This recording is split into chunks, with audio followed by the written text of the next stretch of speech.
And it worked. It wasn't long before England were dominating the international fixtures they played, and it was largely down to Corinthians. In fact, in 1894 and 1895, they played consecutive games where Corinthians provided the entire England 11. But the thing is, the players refused to play professional football. They didn't believe in it. They wanted to spread the values of sportsmanship, competition, and played for the love of the game. It also helped that most of the players were Oxbridge graduates who didn't need the money. But instead of entering the league and cup competitions, they played exhibition football and toured the world, bringing the beautiful game with them. And it was this which spread the game throughout the world and made it so popular. Most famously, in 1910, they travelled to Brazil. And the locals in Sao Paulo were so impressed, they started their own team under the same name. Yes, the same Corinthians who won the FIFA Club World Cup in 2021, one of the biggest football teams in Brazil. Now, they were global superstars, and despite not being professional, Corinthians drew in the crowds. Everybody wanted to play them, everybody wanted to watch them. So much so, they regularly played the winners of the FA Cup in what eventually became the Community Shield, winning most of the time. They actually inflicted Manchester United's worst defeat, 11-3, a record which still stands to this day. Now, fast forward to today, Corinthian casuals still don't pay their staff or players. The ethos of sportsmanship is still at the heart of everything that they do. And even though they're a side in the lower leagues, if you make the trip to King George's Field in Tolworth just off the A3, you'll most likely bump into Brazilian Corinthians fans who often make the pilgrimage across the globe just to watch their founding team play.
Hello and welcome to Jonnny and Sean, Owen and Dyche, or Dyche and Owen, Sean and Jonnny. We're all equal here, Sean, aren't we? That's a Dyche and Owen, come on.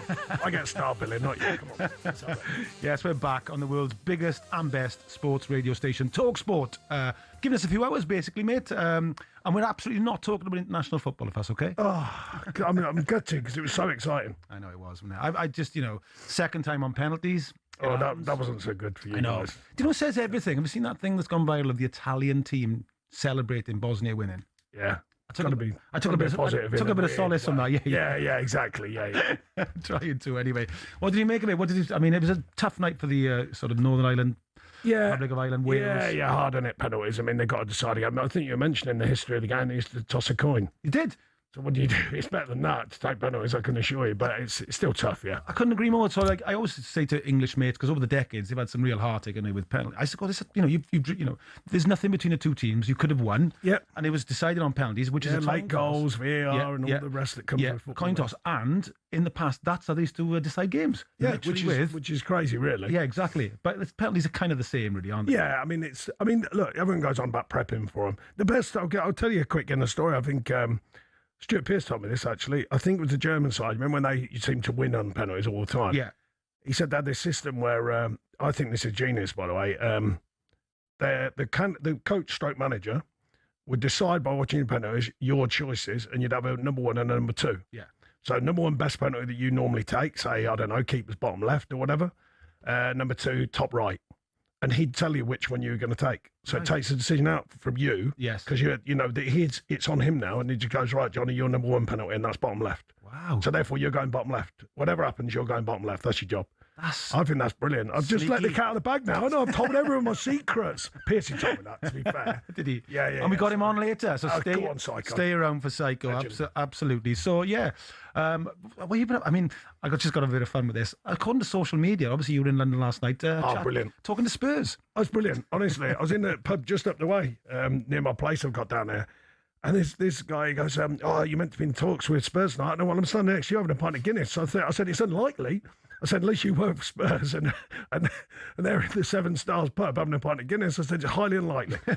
No, I'm not. I'm with you, mate, and I'm on talkSPORT. That's what I'm doing. And that's interesting. Let's have a chat about that. If you get attached to a job, you can't win, really, because if you say, look, I'm not talking to them, everybody goes, who does he think he is? If you are talking to them, then how do you manage it? When you get clickbait to death, don't you? Yeah. So no matter what you do, it's a very tricky situation. Yeah. To give you, it's your right to ask an inside view. So when you're the manager, you know you're going to get asked these at some point, whatever part of your career, if you're doing all right. Yeah.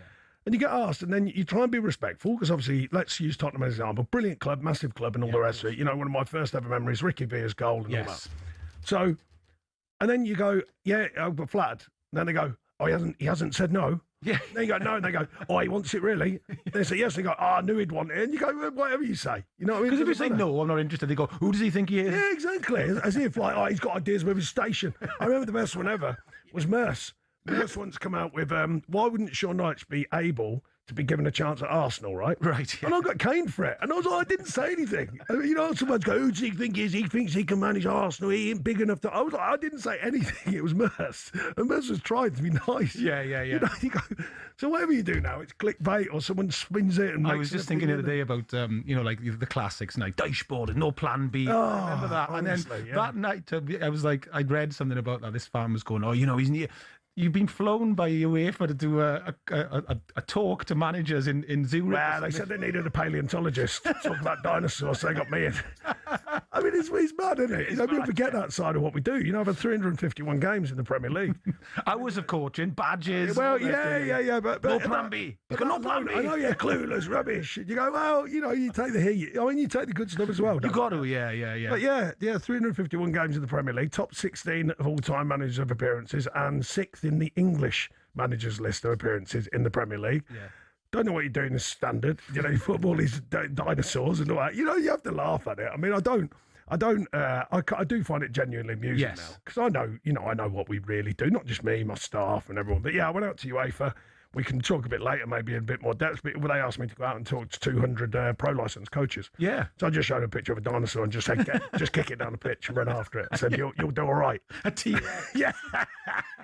Kicking a ball. Me, Yeah. Get in the box and there. But it's interesting because Bellamy had, for the first time, had a little bit of flack about his substitutions for Wales against Bosnia. But you can't win because they lost the game. Well, they didn't lose the game, actually, but people are angry after, especially a big game. There's a lot of anger. A lot of anger. Well, we know that. And social media doesn't help. And life for them. Yeah, absolutely. I agree. So then there's a lot of people going, is the wrong substitutions? But the problem is, if he hadn't made those substitutions and they'd still drawn, they'd have gone, he didn't make the substitutions. Well, everything. I mean, I get it. There's that much media coverage, and we're doing it now, of course, but everyone wants an opinion. You can't just keep saying the right thing, can you? So someone has to go the ante of your opinion to give it some volume, I suppose, and some content, as they call it. Yes. Get it smashed across social media. But substitutes are another weird thing. I used to get battered all the time, a lot about substitutions. And at Everton, wasn't it? Yeah, at Everton. Do you know I was second in line to? Second, Pep. I said, he does all right, doesn't he? Yeah. So, no one questions Pep with substitutions. He made less substitutions than I ever made. Did he? And yeah. And I go, well, so I've Pep, but it ain't all right for me. But it was Brian Clough. It was Brian Clough's thing. If I've chosen the right team, give them a chance to be the right team. Yeah. So generally, I made more at Forest than I've done, actually. Yeah.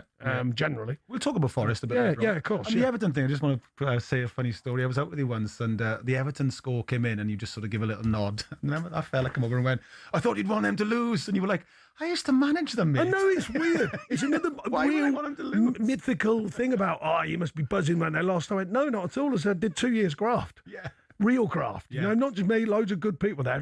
Real graft, hard graft. Yeah. Carrying it, for 2 years. Why would you want it to fail after that? It's really weird. Same Forest thing. I don't want him to, no, absolutely not. I don't want him to go down. No. Why would I want that? We got, about 8 wins. We got 6 of them, Yeah. The points they've got, we got 22 of them. Yeah. People forget that, and you go, we got 22. Without our 22 points, they'd be done. Yeah. So why would I want that to end in failure? It's ridiculous. I don't know. It's weird, but people are like. You're very good with the fans. I mean, you live in Nottingham, and they come on to you, and obviously Yeah, they're good with me. They're good, you know, and they have a chat, and you go, of course I want you to win. You got to remember, Johnny, if you got to put it in context yet again as a manager, is how we think of it. Yeah. If you imagine you're, I don't know, any like Old Trafford and there's 78,000 people. Yes. There's only about 8,000 there, you know, who are haters. Yeah. You know, the other 70 want you to do well. Yeah. There's only a small percentage of people now, you know, drumming it all up and fueling it and algorithms fueling it and all that. It's only actually a small percentage. Here's another thing to give our fantastic listeners an insight and viewers. I was answering, there was a thing by a very, very big media outlet that ran a story on me. It was an AI-generated interview. Was it? Yeah.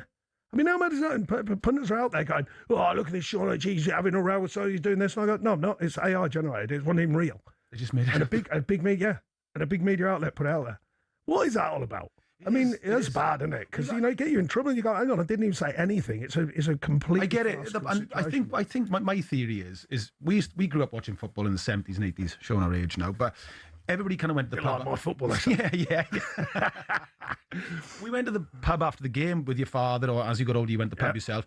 Everybody had a bit of a moan sometimes, you know, or whatever. Yeah, and that was it. Then it dissipated. But now, not the problem, but it is a fact that, like, social media, there's this echo chamber that just keeps it going. There's a what? Echo chamber. Hey, that chest. I walked into that, didn't I? Yeah. Can't resist it. But and it keeps it going into the next game, and it keeps on the next game, and it keeps on. And there's, like, saying, a small percentage of fans of all clubs, by the way, this is not specifically any club in particular, they just keep that going. And if you decide, do you know, there's a fact, your neural pathways of your brain, if you make a decision about a player or a manager, that's it. Yeah. It's really difficult to change. You know what I mean? It's, was it human trait is to be right even when it's better to be wrong. Exactly. So, you know, the old the plane went down, you know, and 200 died. I knew it. I told you it would. And then you go, wouldn't it have been better for that plane not to have gone down? Yes. And you were wrong about it. Yeah. But people will fight to be right. They really will. Right. Especially football fans when they get their teeth into a situation or a player. Yes. Or a manager, whatever. They will I had not a let it mate, go. right, who was a massive Cardiff City fan, and we used to go and watch him. I was working on an HTV at the time. And Peter Whittingham was a great player. Yeah, good player. One of the great players of the modern generation. Somebody's favourites. Absolutely. And my mate took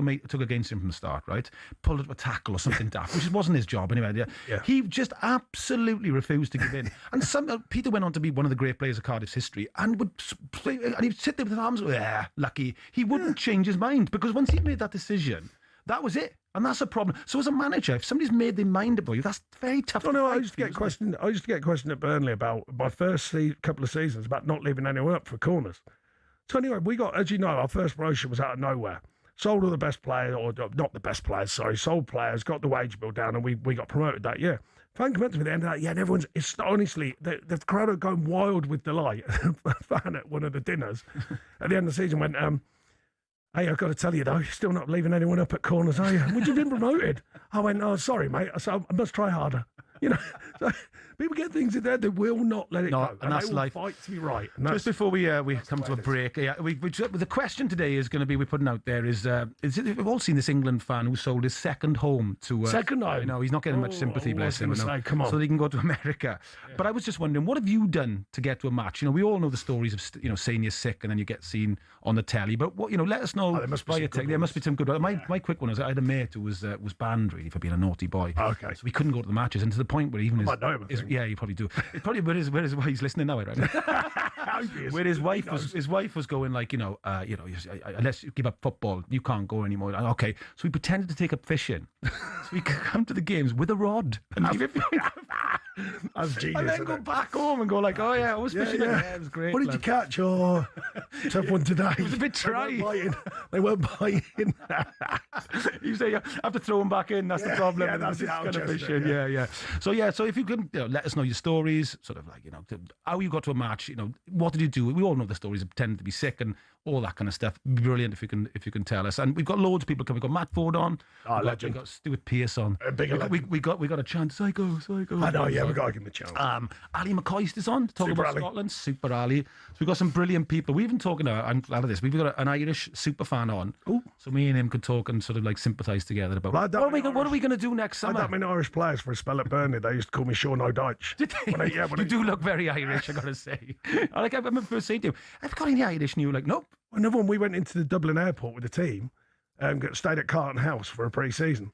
And they had a picture of ginger people, right? And all Robbie Brady was having a field day. He was battering me. He was going to Gaffer, and then he was going, oh, look, Gaffer. Oh, look, Gaffer. You know, along the walk with all the ginger people. Going, You're home. Yeah, I was like, woo! In the capital 5% of the world population have got ginger hair. How many? Only 5% of the world's population. 5%. Tell them, what was the name? Mine's African Sunset. Just Yes. clear it up to our listeners. But tell them... Mine's not ginger, it's African Sunset. That's right. It's a great name. What was the Italian player? And what do they call redheads in Italian? It's a great... Zinzaro. Zinzaro. It's ginger, it means ginger. That's right. That's like a superhero, isn't it? Something like that. Someone can text him, but it's something like Zinzaro. Marvel Comics could take that, Zinzari, couldn't they? or something like Zinzari. that. And who was the player? Who was the player? Who was the Italian player who told you that? Oh, no.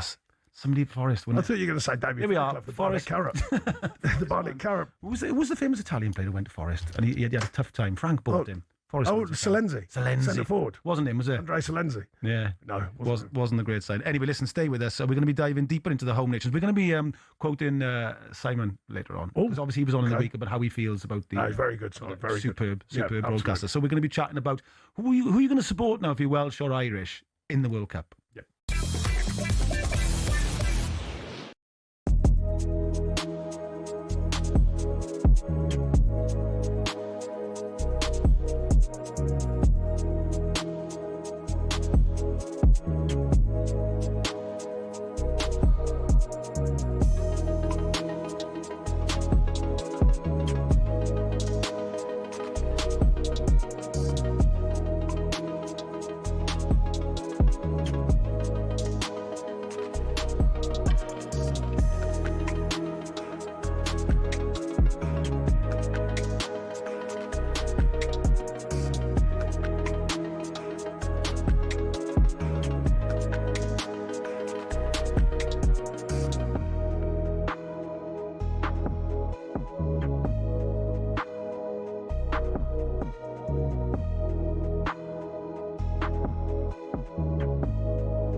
Former Liverpool manager Jurgen Klopp has broken his silence on Mo Salah's impending departure from the Reds. Here he is talking to the Anfield Wrap about the legacy that Salah will leave behind. Unbelievable goal. So he was part of the best front three in world football for a long time and was the one who always had the highest numbers. So that says something. That really says something. It's not easy to be slightly above the other two guys, and they have all their specific skills. But Mo was the one for the last situation. He wanted to have that more than anybody. So Sadio was a mix of both. Like, yes, he wanted to score goals, but he could have played midfield even. So that's his skill set. Bobby was the genius who didn't care about anything and could play absolutely everything. And Mo was the one who was really always the goal in his mind. And you cannot train that, and I don't think you really can learn it. It's inside, and he has that, and he will have that until the last day of his life. I'm pretty sure that's why it was the challenge, because if you want to rotate or whatever, and you take him off after 87 minutes, you could see in his face he saw I could have scored 3 in the last 5. Yeah, that's Jurgen Klopp speaking about Mo Salah, and touch on basically what we were kind of talking about with strikers these days, where you said some of them don't have that. They don't have that drive to...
Jonnny Owen with Sean Dyche. You're on talkSPORT, and one thing we can guarantee, whether or not you agree with the conversation and what we say, doesn't matter. The music will be great. Oh, you're not wrong. The Smiths, eh? Johnny Marr, legend. What a band! What a guitar player! Of course. Yeah, fantastic. So yeah, we're here to chat about. We just put a question out, didn't we, to say people like matches straight away. Got a belt here from Gary Clark in Nottingham. Hello, Gary. How you doing, Gary? The coach crash in Spain. I remember this with England when they were coming back over the Pyrenees. Lineker got all 4 goals. He was off sick from work. The bus crashed. At every TV station around, every newspaper. I was meant to be in work. In the end, even Central News are hanging around my house because they heard I was on the bus. I had to go into Boots and explain. There's a story of that one, isn't it? There's a story of that one. In Spain as well. Yeah. I mean, that's brilliant. Yeah, keep them coming. So we're going to talk a little bit more about international football. Ben White last night. So that was a controversial moment. He came on. I was watching it, and I was like, I just want to talk about this. It's a new thing in football. It's always been boos, right? But I can't remember growing up watching Merthyr and Cardiff booing really the team. I'm genuine. I know I sound maybe nostalgic for a different time. Genuine now, Sean. I can't remember going boo. Booing used to build over time. Over time, yeah. But now it's like half time for games. Yeah. It's got the demand is high, mate. I was going to say. Yeah. It's like okay. No, Ben White one's an interesting one. I mean, if I put my fan cap on, I'd find it odd. I must say, I don't know Ben White as a person, but I'm sure he's a fine fella. Yeah. So I'm not questioning anything to do with this person. You know, it's like people will make up, I'm going to go him. I'm not. But as a situation, I would find that tough if I was a fan because I am a fan. I'm a fan and I'm an ex-footballer. If I had them 3 lines on me, mate, I ain't turning it down. And whether I have a row with a manager or whatever, I'm still playing. Yeah. So I do find that a bit tricky, because I just wear the shirt and get on with it personally. Yeah. But then I think players are changing across the board. Players have a much bigger say now than they ever did about these things. Yeah. I'm not saying they shouldn't have a say, but come on, your country says, well, you're playing. If you say, oh, no, I'm not playing for 3 years, allegedly, then I would, if I was I go, oh, it's a bit tricky. And then you say, all right, I'll play again now. I think not as simple as that. 100% of a talkSPORT audience are going, quite right, Dyche. Well, no, quite right. I'm not doing it for that reason. As you know, I say what I think and I think what I say. Yeah. Something like that. Yeah, it is, yeah. I know what I like and I like yeah. Yorkshireman. I know what I say and I say what I like. But it is interesting that. I mean, I think Wales had a problem in the past where certain players would sometimes, retire, and we'd find it difficult to get bigger players to sort of come to games and things like that because we were a smaller country. But I think once Bale was going, and to us, it's as important as playing for Real Madrid. In some ways, more important. The famous flag. That was massive for us because we were suddenly going. You're in Welsh Wales and you're playing hard for your team. And I'm not saying England players don't, but no, absolutely not. But anyone, any nation, if you're good up for your country, then you're playing. Yeah. I just think that's. And I was a club manager. You're wearing the badge, you wear it with pride, and you do everything, and you put all the other things aside, and you get on with it, in my opinion. But look, the world's changing. Well, Richard Burton, the great Welsh back, just famously said he'd trade everything in, all the awards, all the fame, even Elizabeth Taylor, to run out once for Wales. I don't know about Elizabeth Taylor. Keep the rest of our trade in. She's a keeper. That is a big trade in that. Keeper, I was going to say. Apparently that's what he said. Come on, let's have it right. Come on, Richard. That is very good. Well, sticking with this international thing, Simon Jordan was on in the week. Always brilliant value in my game. Fantastic show. One of my favourites. And he's a good lad as well, Simon. Great presenter. Always speaks his mind. Informed. Yeah, very informed. Got his opinion. Absolutely. He has got an opinion. But speaks it brilliantly. And he does. I agree. Very popular. And he was asked about his support of what we would call the home nations. Now, when I was a kid growing up, this is just a fact. You always tended to almost support the British team in Europe. Absolutely. So whether it was Aberdeen or Forest, or Villa for the European Cup final, or then it was like Cardiff and Merthyr. Everybody tended to support the team. That changed the dynamic over the years, I think. My theory is the last great time everybody wanted somebody to win, possibly not in Merseyside, but when Manchester United went for the treble, I remember being in a pub in South Wales and I thought the roof was going to come off, because they scored those. It's historic. And just get behind. I just genuinely remember that was the truth. That's changed. The dynamic changed, and then now you've got sort of much more into rivalry, and lots of people So Simon Jordan, we got him saying what he said in the week. Okay. From the point of view of who I care to get through, and I don't care about any of them getting through. Oh, that's nice. I don't any more than they would care if England got through. But if I were picking one of them, I would pick the Welsh. So that's why you picked. No. He was talking there about who he thinks will get through. Yeah. Not that he's supporting us. Yeah. He used a brilliant word. He's ambivalent. Now I think he's actually being fairer than a lot of people that I know, certainly in Wales and Scotland, who want England to lose. So there's whereas. It's England first for me, Johnny. Of course, yeah. But I always look for you want the home nations to win. Absolutely, yeah. Absolutely. It's good for the Well, it's good for the country. Yeah. It's good for, and I know Republic's different, but it's still, I class it as under the British Isles. Yeah, might be British under my Island. thinking. Yeah. And I've got time for all of them. Yeah. I've got great connections. I've dealt with many players from all them places as well, coaches, managers, players.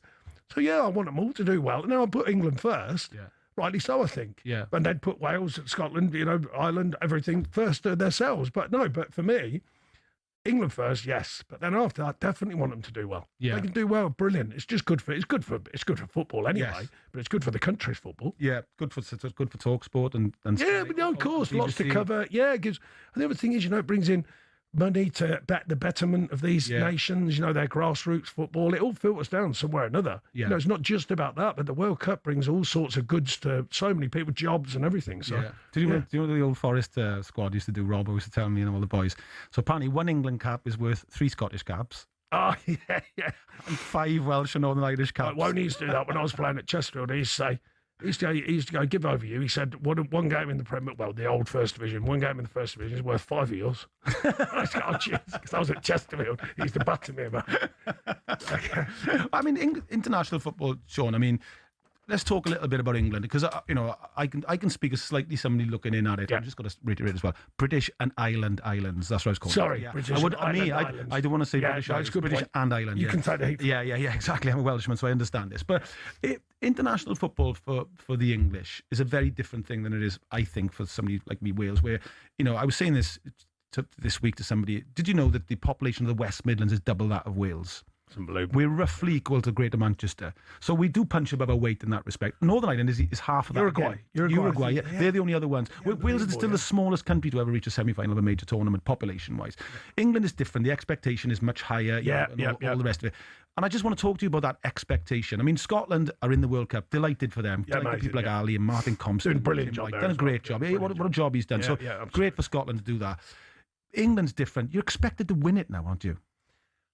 Yeah, and I think it does change with the over the years. The competitive element of the Premier League has definitely pushed the individuals that are playing for England, as in heightened their chances.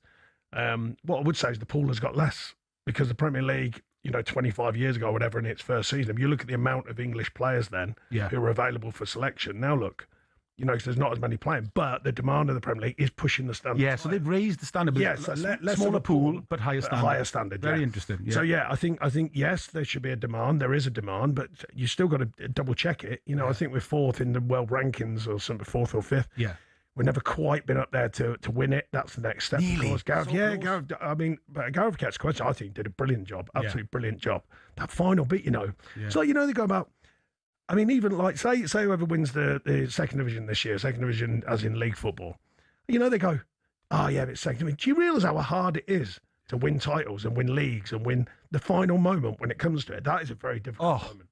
That's the People pressure. say it as if like, why don't you just win this? Why don't you just and dare I say it, and I'm not really a superstitious guy, but you need a bit of luck as well sometimes. You need a twist of fate. Can you win something? Well, the time cost we just said about Yeah, what penalties are. That's just what they are. Yeah, You win it, you lose. And that final Practice against all you want, Italy. I know there's an endless debate about penalties, but you practice all you want. It's not the same. There we go. So listen to that part. Simon Jordan, bless him, has given all us Celts the word that we can use. And every time we're asked, are we going to support England this World Cup? We're not going to want them to lose. We are ambivalent. Fairs.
We're talking all things Harry Maguire.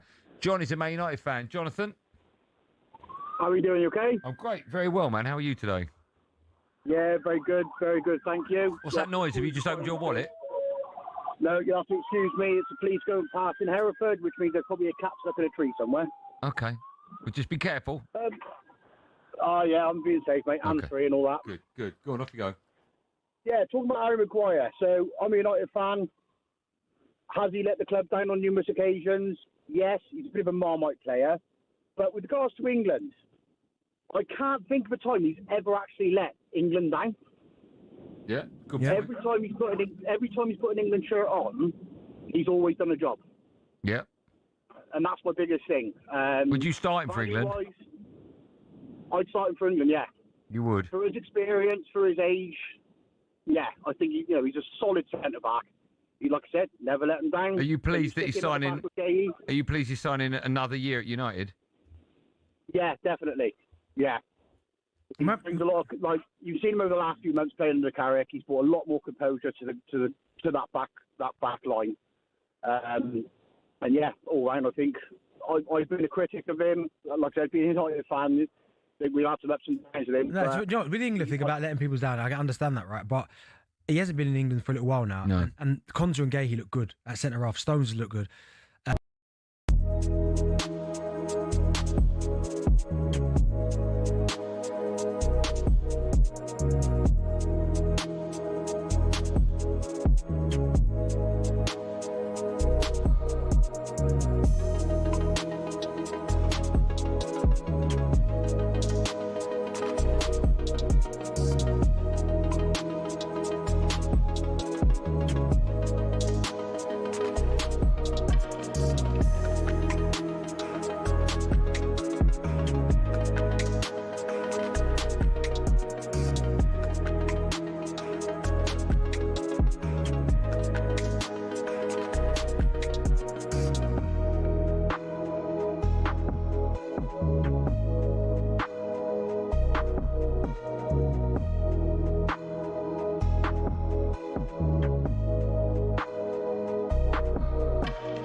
Jonnny Owen and Sean Dyche on talkSPORT. That is, of course, Kasabian. One of your favourite, if not your favourite bands? Fantastic. What a band. Great guy, Serge, as well. Yeah. Listen, I got it. This is super funny. I got a word wrong. It's ambivalent, not ambivalous. I know, I saw I'm that. on fire today. I said earlier on, trying to show off doing some Latin.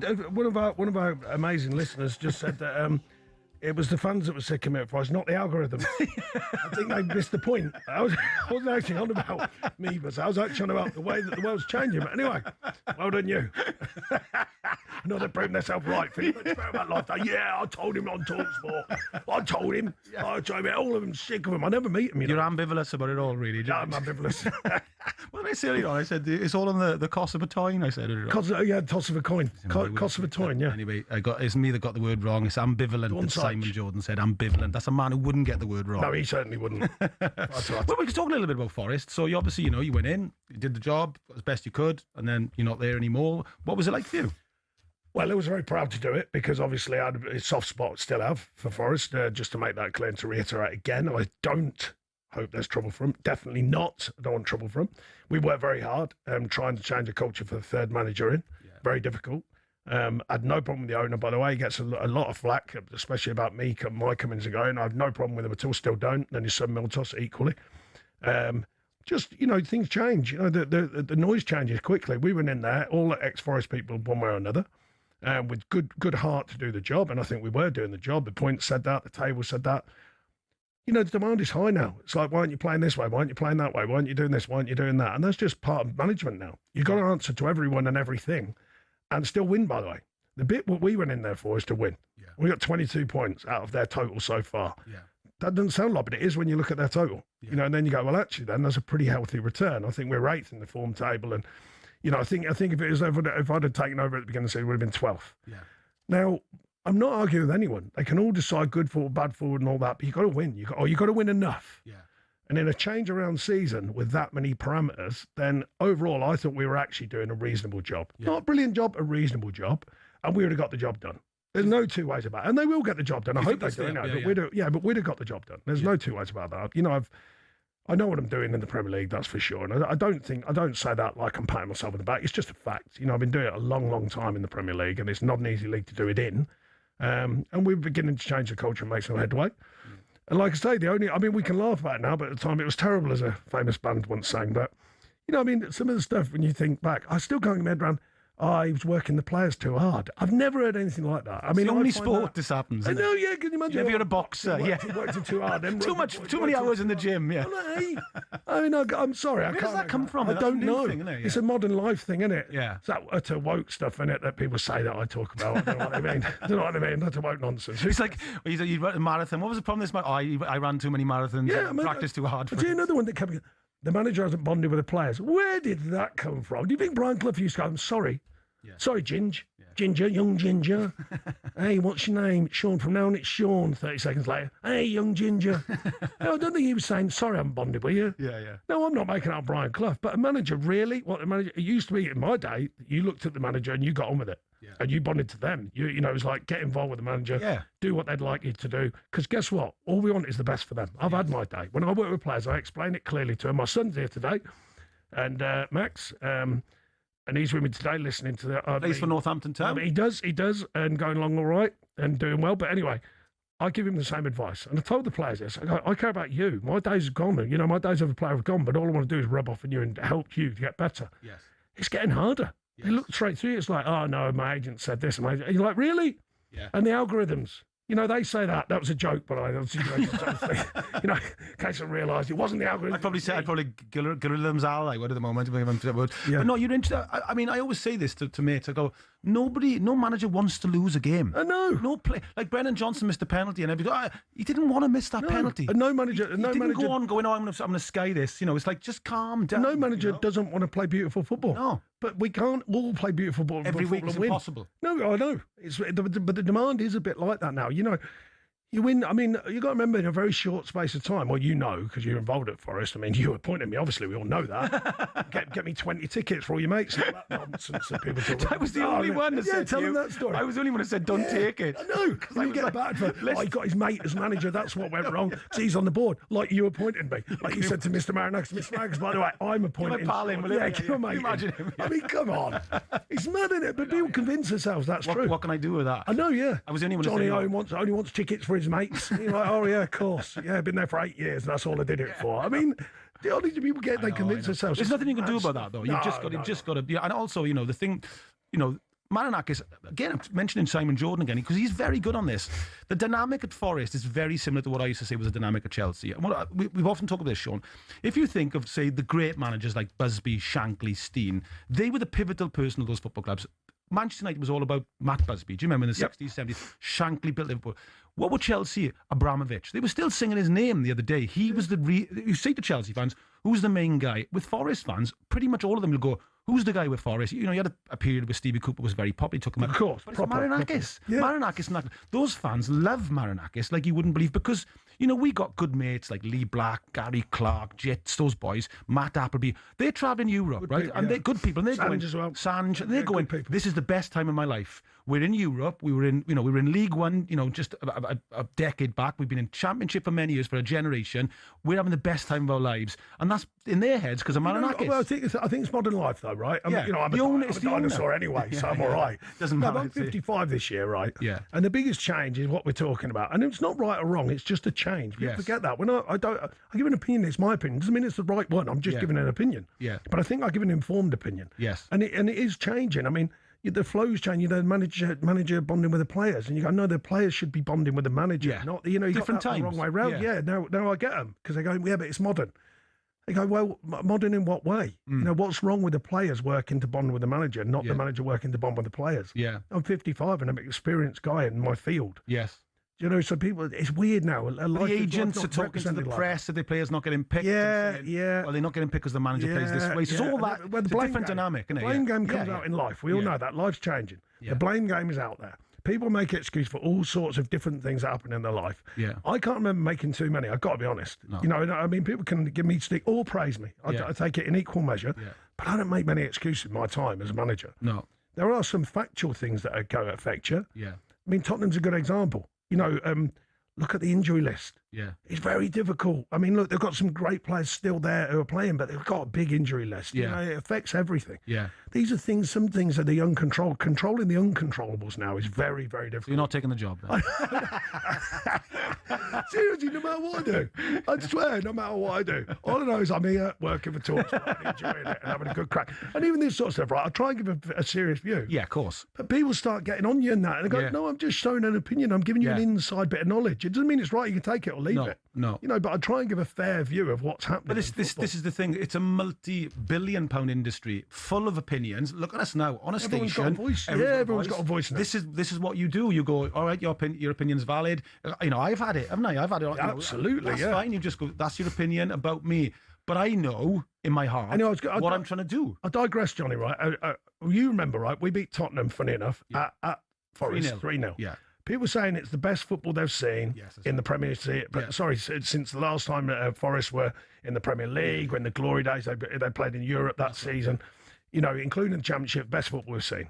How quickly that turned around to rubbish football. Yeah. That is modern life. And I'm not complaining about it. I'm just letting people know, our listeners know. Yes. We're aware of it in football. It's very quick now. You can't build it. It's very difficult to And the build older something. fans hate it. You've got to turn it around quick. The older fans. So I got they're a great, different. A great mate, Stuart DeBill, who supports Chelsea, and Chelsea were playing. I think they were playing West Ham. They were 2-0 down. Do you remember that game? They were 2-0 down half time. They won 3-2, and they were booed off half time, which is not just a Chelsea thing. That happens quite a lot. And he was furious. He was going, I just can't understand this. Yeah. It's only half time, and they won the game 3-2. But that's the modern world now. Yeah, but that's what we're trying to talk about. I'm not saying it's right or wrong. I'm really not, and I'm not. It's just how it is. Yeah, that's what I try and express to people. I'm not going to go at anyone. I'm just saying this is the way it is. The modern generation. My son's here is 23. Yeah. My daughter's 21. Yeah. Good, what I think really solid, good kids. But guess what? They're in a now generation. The generation now, everything now, change now, get it done now, win now, play brilliant, do this, do that. If you spend your whole life looking at a screen, right? Yeah. And more and more of us are doing. Me, yeah. Oh yeah, absolutely. Yeah, we're all guilty of it. Bored, and you're on a train or whatever you're doing. Yeah. But if you're flicking through that screen rapidly, right, and getting all these hits, why do you think these YouTube things, I mean, I'm no expert about 15 seconds long. Yeah. So guess what? 15 seconds demand, 15 seconds, bang, bang. So if you're watching a football game, you watch how many people now, right, this generation, sit looking at their phones and that. Yeah. I mean, I find that a bit strange, to be honest. You know what I mean? Because I go to games still, and there are people just looking at their phones all the time. They have a quick look, check the other scores and that. I get it. Yeah. But I mean, literally flicking through YouTube and that with the game's going on, and then shouting rubbish. And I go, you haven't been watching for 10 minutes. Yeah. I don't know which part of that was rubbish, but you've been looking at your phone for 10 minutes. I don't know, I don't know how that. Filming themselves. Yeah. Before we go to an ad break, I seen it was a funny comedian talking about that, saying back in the 70s when we used to go on holidays on buses to places like Spain. He said nothing to entertain you. He said we were like Buddhist monks basically living in the moment. Because what do we do to keep just like banana car? Do you remember I've seen him? Do you remember on a sunny, lazy day, just lying down on the grass, just looking up all you used to do things like that. You'd never do that now, would they, kids? No, but boredom in them days wasn't boredom because you generate thoughts, you generate things to do. Yeah. Games would come out, kick the can, and pump on 1, 2, 3. But they'd be sitting in the car. It's all utter woke nonsense. Utter woke nonsense. Rubbish. Like Waldorf and Statler. There we are. We've turned it. Yeah. Stay with us if you want to carry on. You're in two middle-aged men moan. This is Johnny and Sean on talkSPORT.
where every Thursday we'll be joined in the studio by rapper and Spurs fan, AJ Tracy. How are you? How you doing, fella? Not too bad. Good. Now, we spoke to you on the phone before. I've never met you, right? You spoke to me on the phone before, yeah. Okay, do I call you AJ, Trace?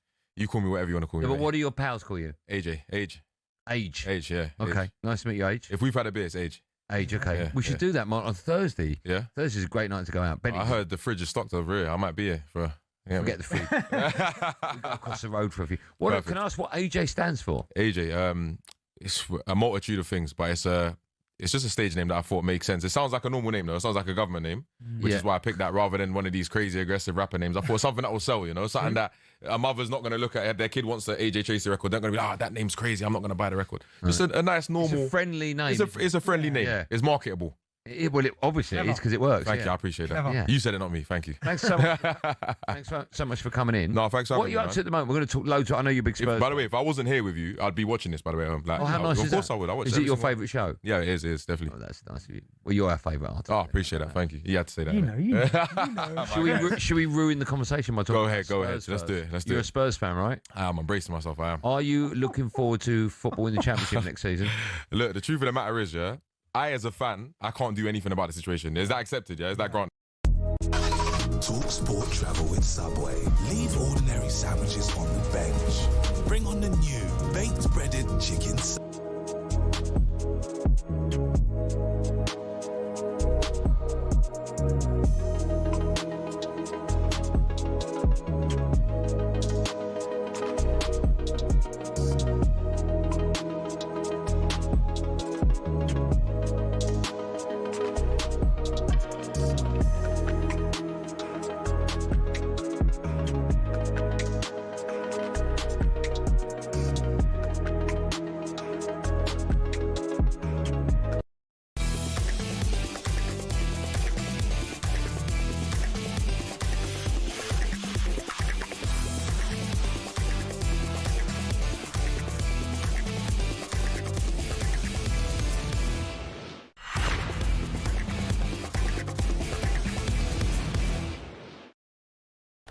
And I know that it blows your mind just to hear me saying something real. Yeah, something real.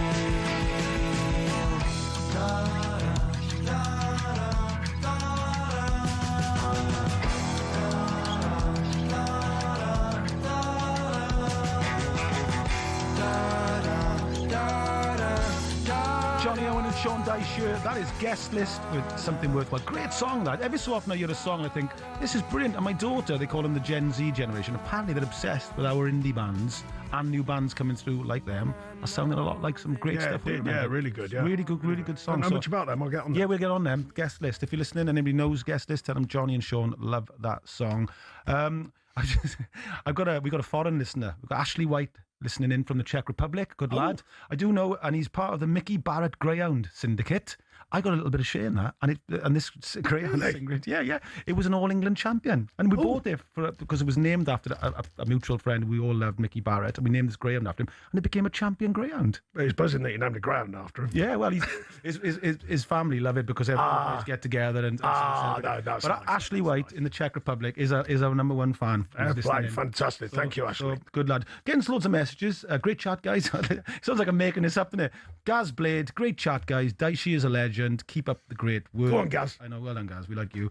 But one I want to answer, it's common sense not to run them ragged in training if they play in twice a week. No, I mean, really. You got him in a field I know. with a whip out. Yeah. Go on, run again. Run up and down. Loads till you vom. You just go like, it's just, honestly, always amazing. Well, all your staff and all the stats they got and the years of training. Scientists coming out of our ears. We've got stats coming out of our ears, and people put things like, well, it's common sense not running regularly, right? No, it's common sense not, you're silly. You know what you're doing after 351 games in the Premier League. Come on. I know. It's just. But his neural pathways are done. Yeah, but it's good. His neural pathways are done. Convinced. That's it now. He's all in. Yeah. This is the way it is. So he was doing 400 metre laps. Dinosaur. Yeah. 60-second laps around the pitch. He was doing 20 of them. I mean, come on, honestly. But anyway, we do like feedback. Loads. Well, exactly. We're doing positive and negative. So we've been absolutely. Honest. Yeah, we are being honest. They're mostly positive, if I'm honest. Obviously, Steve from Winchemire. I don't mind a bit of heat anyway. Elephant in the room. Ask Sean about Spurs. Yeah, of course. Yeah, can I just bring in? I got to add in this quickly, not about Spurs. But I got in a cab last night. It was the legendary John Sitton. Yes, somebody's messaged about that. I asked him for a photo. Can you believe that? I'd never asked for photos. And we had a good chat about football and life and all that sort of stuff. And obviously, I had to bring up the famous documentary scene. Yeah. Bring your dinner. Bring your dinner. There's a bit more to it than that. But we had a good laugh. Can't say that on Really air. good guy. I think he still does some podcasts and bits, he was telling me. Does he? Yeah, he played for Millwall, of course. I think 45, 47 games. We should talk about them. What a season they're having. The Wall. Wall to Wall. Go on, the Wall. Another one you're delighted because you played for him. And the manager, brilliant. He's doing a brilliant job. Still got a real soft spot for the Wall. Loved it there. Still speak to all the lads. We were on it today. Chopper's doing great at Cambridge as well. Yeah. They're going well. Yeah. So no, buzzing for them as well. Buzzing for the Wall. Good. I got a good nice one here. Good job there. From Oliver in Newark. Hi, Johnny and Sean. Hello, Oliver. Sean might remember bumping into me several years back one Sunday morning at Sherwood Forest Centre, Parks. When he was at Burnley during a September international break, we were out running, both lost. I directed Sean to the treehouse accommodation area and he helped me read my colourblind and friendly map to my villa. It's another one. My favourite, remember moment, sorry, easy for me to say, is when people come up to you and they go, hey, do you remember this guy? And you go, no, and they go, mascot. And you go, where was that? Burnley, 10 years ago. You go, yeah, they're 18 now. I can't remember when they were 8 and now they're 18. You know, they expect you to just go, oh, good old Mick. Nice to see you again, Mick. Imagine how many mascots I've seen. They'll do that. Paul Weller tells that great story. He goes and it's right. When if you meet Paul Weller in your life, and he's been famous since he was like 17, and he's in his 60s now, that's that person's greatest moment in your life. Yeah, that's different. But the poor Paul then, years later, they go, Paul, do you remember when I come on to you? And he's like, what do you say? I know. And then there's you must remember. They look a bit offended, and you go, imagine in them 10 years, I've met thousands and thousands and thousands of people, tens of thousands through different walks of life and all that sort of stuff. Yes. They go, yeah, you must remember Mick, though. Yeah. His mascot. And you go, oh, yeah. And they look, honestly, they look sort of offended that you haven't remembered them. Look at him now. Yeah. Big lad now, isn't he? Yeah. So listen, we're gonna have a little bit of a chat about. So I was in the news yesterday. Me and Mrs. Vicky. What, for being Vicky McClure's husband? I would say Vicky McClure's husband in England, Katie Owen's dad. Yeah, I like that's my thing. But yeah, sort of. I just, it's like I got asked 20 questions. And then the one question they asked me was like, how many, I be loads of commissions. And I went, well, it's difficult actually, it's blah, blah, blah. Well, and then it's suddenly gone to a conversation about how difficult it is for the working class to get into media and TV work. And it's only 8% of people from working class. That's an shocking start. Yeah, now, that's a shocking start, yeah. This station does tend to be much more what I would call working class, people that work here, and because of football, I think, and our audience, earthiness, and our audience, who I love, with the listeners, tend to be thing. So then it's all blown up now, and today I have to go on radio to talk about the lack of opportunities for kids to get into sort of the media and TV, and that's something that has to be addressed because, surely, Johnny, it should be, look, I know it's not as simple as I'm going to say, but the modern way of life, the good side of the modern way of life, there's a lot of things I don't think good, but the good side is sort of this idea of equal opportunity. Yeah. I know it's not there yet, of course. Nobody can argue against that, can they? Equality of opportunity. No, because now the good thing is, I think, with things like, I might have this wrong, social media, YouTube and that, skill sets can come out of all sorts now. You used to have to go through a pathway. Yeah. Now, people can find whatever they're doing through many different ways. Yeah. There's never been more opportunities in one way. Yeah. Some you have to create yourself, but you sort of always did, by the way. You always have to push hard. You've got to have something to go through. But you've got to be good. Yeah. No matter what business you're in, you've got to be good. Yeah. And if you're good, you will get recognised. And sometimes it's just perseverance, being good at something, working hard and persevering. Well, this is where, we've had brilliant backing, by the way, from all three media who've come in and they said to me and Vicky, right, we like what you're trying to do, more working class stories, more working class voices, trying to get football sort of stuff on the go, everything we've really tried. I'll tell you a twist in that. Yeah. The people who run that company, Jane and Sarah, have been fantastic. You know what I mean? But my missus has said, well, the reason why it went viral, my missus said, it needs to be, that industry needs to be more like football, where you've got the academy system, where if you're a good enough footballer, they will find you. And do you think that's true of football? I think it's got better over the years, definitely. I mean, the scouting systems now are huge. Why not? They're searching for talent. They've got cross talent as well now. So some young footballers, I'm not sure they're still doing this. When I was with the youth system at Watford, they'd cross talent. So therefore, if you were a skilled athlete, but you've been released from your contract, yes, they'd have these meetings in the same way. They'd go and check your body out for different skills. Okay. And people had become tobogganists and cyclists and all sorts, because they're different, varying physical prowess sort of thing. Yeah. Now, that's one different way of giving people chances. The one thing I will say, because I don't know about the world, what you're saying in this side, the media world, yeah. But in football, what has changed, so many years ago when I was a kid, it was mainly, not always, but a lot of working class kids who became footballers. Yeah. Now it's changed. There's a lot more now private school kids, middle class kids, because don't forget their generation. It doesn't mean they all wanted to be barristers and all that. They were brought up almost into that world. I'm going back 50 years now. Yeah. Well, that guy who became that top barrister might have wanted to be a footballer. Now he's got the opportunity to give his kid an education and possibly through an academy schooling. Yes. Because a lot of the academies, the big academies, cover your schooling as well, private school education. So now why not give him a chance to be a footballer and get educated and become possibly on the back burner something else, so a secondary career if it wasn't football. And it is changing. I mean, a lot of private schools now, I know they get ex-footballers who have got their coaching badges and they give them jobs to go in and coach their teams. Yeah. A lot of private schools do that now. Football's been branching out for years now. It's not. I find that an amazing stat you just said, because football is more open to all different backgrounds. Yes, I think so. Do you know what I mean? Over the years, Well, I think the chance. Academies, they're not looking at kids who are just a rough and tumble street kid from 50 years ago. Like when I was brought up, I wasn't a street kid, but you get my point. I played with loads who were. Yeah. Now they're thinking differently. They're like good learners. They're like good common sense. They're like people who have got the ability to learn, to progress, and deliver. But there's a downside to that, and I'm not going to open this up too much. The academy system's got so pure that they're creating like these little clones. Yeah. The good thing in my day, you had street footballers. They were different. They could deal with the ball differently. They could dribble. They could play with all sides of the foot, inside the foot, outside the foot, bend it, whip it, clip it. Modern players, if you notice a lot, just inside the foot, inside the foot, inside the foot. We've got to go to a break, but this is fascinating because there's a lot of this talk in football about the character, personality of players. So just quickly before we cut, the late great John Robertson, who legend. Somebody like him coming through in modern football now, who's they didn't worry too much. Well, they didn't worry at all about diet and all that. They just cared about the fact that he could beat the man and cross the ball on 6 hands. That's what they cared. Well, just quickly, John, I was at UEFA, as I said, and I was doing a talk to 200 pro license coaches. One of the things I finished with: please promise me, if any of you in development football, get these kids passing forwards. Get them passing forwards. Fluffy. Forwards, it's going to go forward. I'm fed up of seeing kids, little left backs passing backwards. And they go, yeah, but he kept the ball. And you go, anyone can keep the ball passing. Put the ball at risk. Yeah. Go and learn how to put the ball at risk. Go and learn how to dribble. Go and learn how to play with the outside of your foot. Go and learn how to bend one into the front players, etc., etc. Right, we're gonna go to a break. Stay with us.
Stefan, the cost of missing out on the Champions League. If I throw four at you here, Chelsea, Liverpool, Manchester United or Newcastle, missing out in Champions League, who would feel it most? Yeah, I think Newcastle would definitely feel it the most, just because the base they're coming off is that much smaller. So therefore the proportion that's associated with Champions League football is that much bigger. And they probably did something like £55 million of UEFA money. And then on top of that, obviously had the 5 home games on top, which are, or 6, probably 6 actually, when you, I think they had a playoff. So that's 6 home games on top. I mean, that's obviously very significant. So you're talking about 75 million quid out of revenue of, let's say, 300 this season. You know, it's quite a big drop next season if it's not there. Now, obviously, they may get Europa or the conference. The conference doesn't really move the dial at all. And Europa, you have to win it really to make a meaningful difference. And that then brings you a Champions League place. So I think Newcastle will feel it the most. But it will definitely be painful for the others. It will be painful for Manchester United. It doesn't look like they're going to miss out. But if they did, of course, that would be the second consecutive season. Yeah, Chelsea? Chelsea, yeah, very much so, given that if you were to compare the financials for this year versus the season next year when they weren't in the Champions League, not only would you see a drop-off of Champions League football, probably somewhere in the order of £90 million for them because they get more. Football fans all have stadiums we love, but do any of us have a pitch that we love? It might sound like an odd question, but pitches can be different sizes with big consequences. Why is that? And what are the actual rules? Back when association football started, pitches could be up to 100 metres wide and 200 metres long. That's longer than Ellen Road. Not the pitch, the stadium. Anyway, UEFA wanted a standard across Europe for international matches, which became 105 metres long and 68 metres wide. But some clubs had been rebels, not intentionally, but because of the stadiums. Take Highbury, for example. It was 5 metres shorter and a metre narrower, meaning away sides had a challenge to adjust. White Hart Lane was exactly the same. And actually, when Spurs temporarily moved to Wembley, they asked the FA to shorten the pitch. The FA, very offended by the sacrilegious suggestion, said no, which in fairness could have actually benefited Tottenham because when they moved into their shiny new stadium, the pitch was exactly the same size as Wembley's. Today, Forest pitch at the City Ground is a big one. It's 2 metres wider than any other pitch in the Premier League. But the smallest of all, Craven Cottage, just 100 metres long and 65 wide. No excuse for not tracking your man. There are a couple of crazy outliers in Europe too. At Napoli's home ground, the Stadio Diego Armando Maradona, the pitch is a whopping 110 metres long. At least they don't play on a slope like Newcastle do. There's a 2-metre incline on the pitch at St James's Park. And don't get me started on the old pitch at Yeovil too. It used to be a slant of 2 metres corner to corner and across the halfway line. So UEFA have their standards. So do the FA, but they do give pitches in England some wiggle room. Pitches can be anywhere between 90 and 120 metres long and between 45 and 90 metres wide. I mean, the rules state you can't have a square pitch, but in theory you could have one that's 91 metres long and 90 wide. Imagine rocking up to play a Sunday League game and the pitch is basically a square. So there are rules and regulations on sizes, with a UEFA standard that roughly everyone follows. But as we all know, size doesn't matter, does it?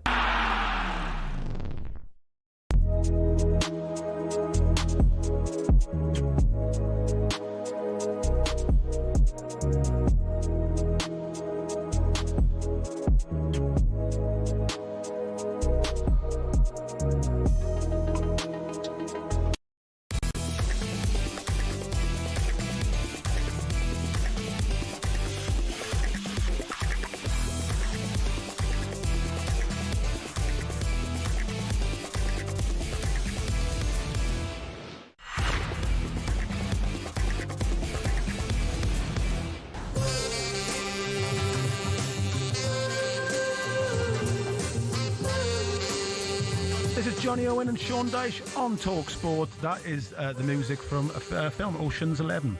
Good film. Yes. David Holmes, proper soundtrack that. It's an old 60s song. He used lots of little samples. Huh? Some actors. Oof, fantastic.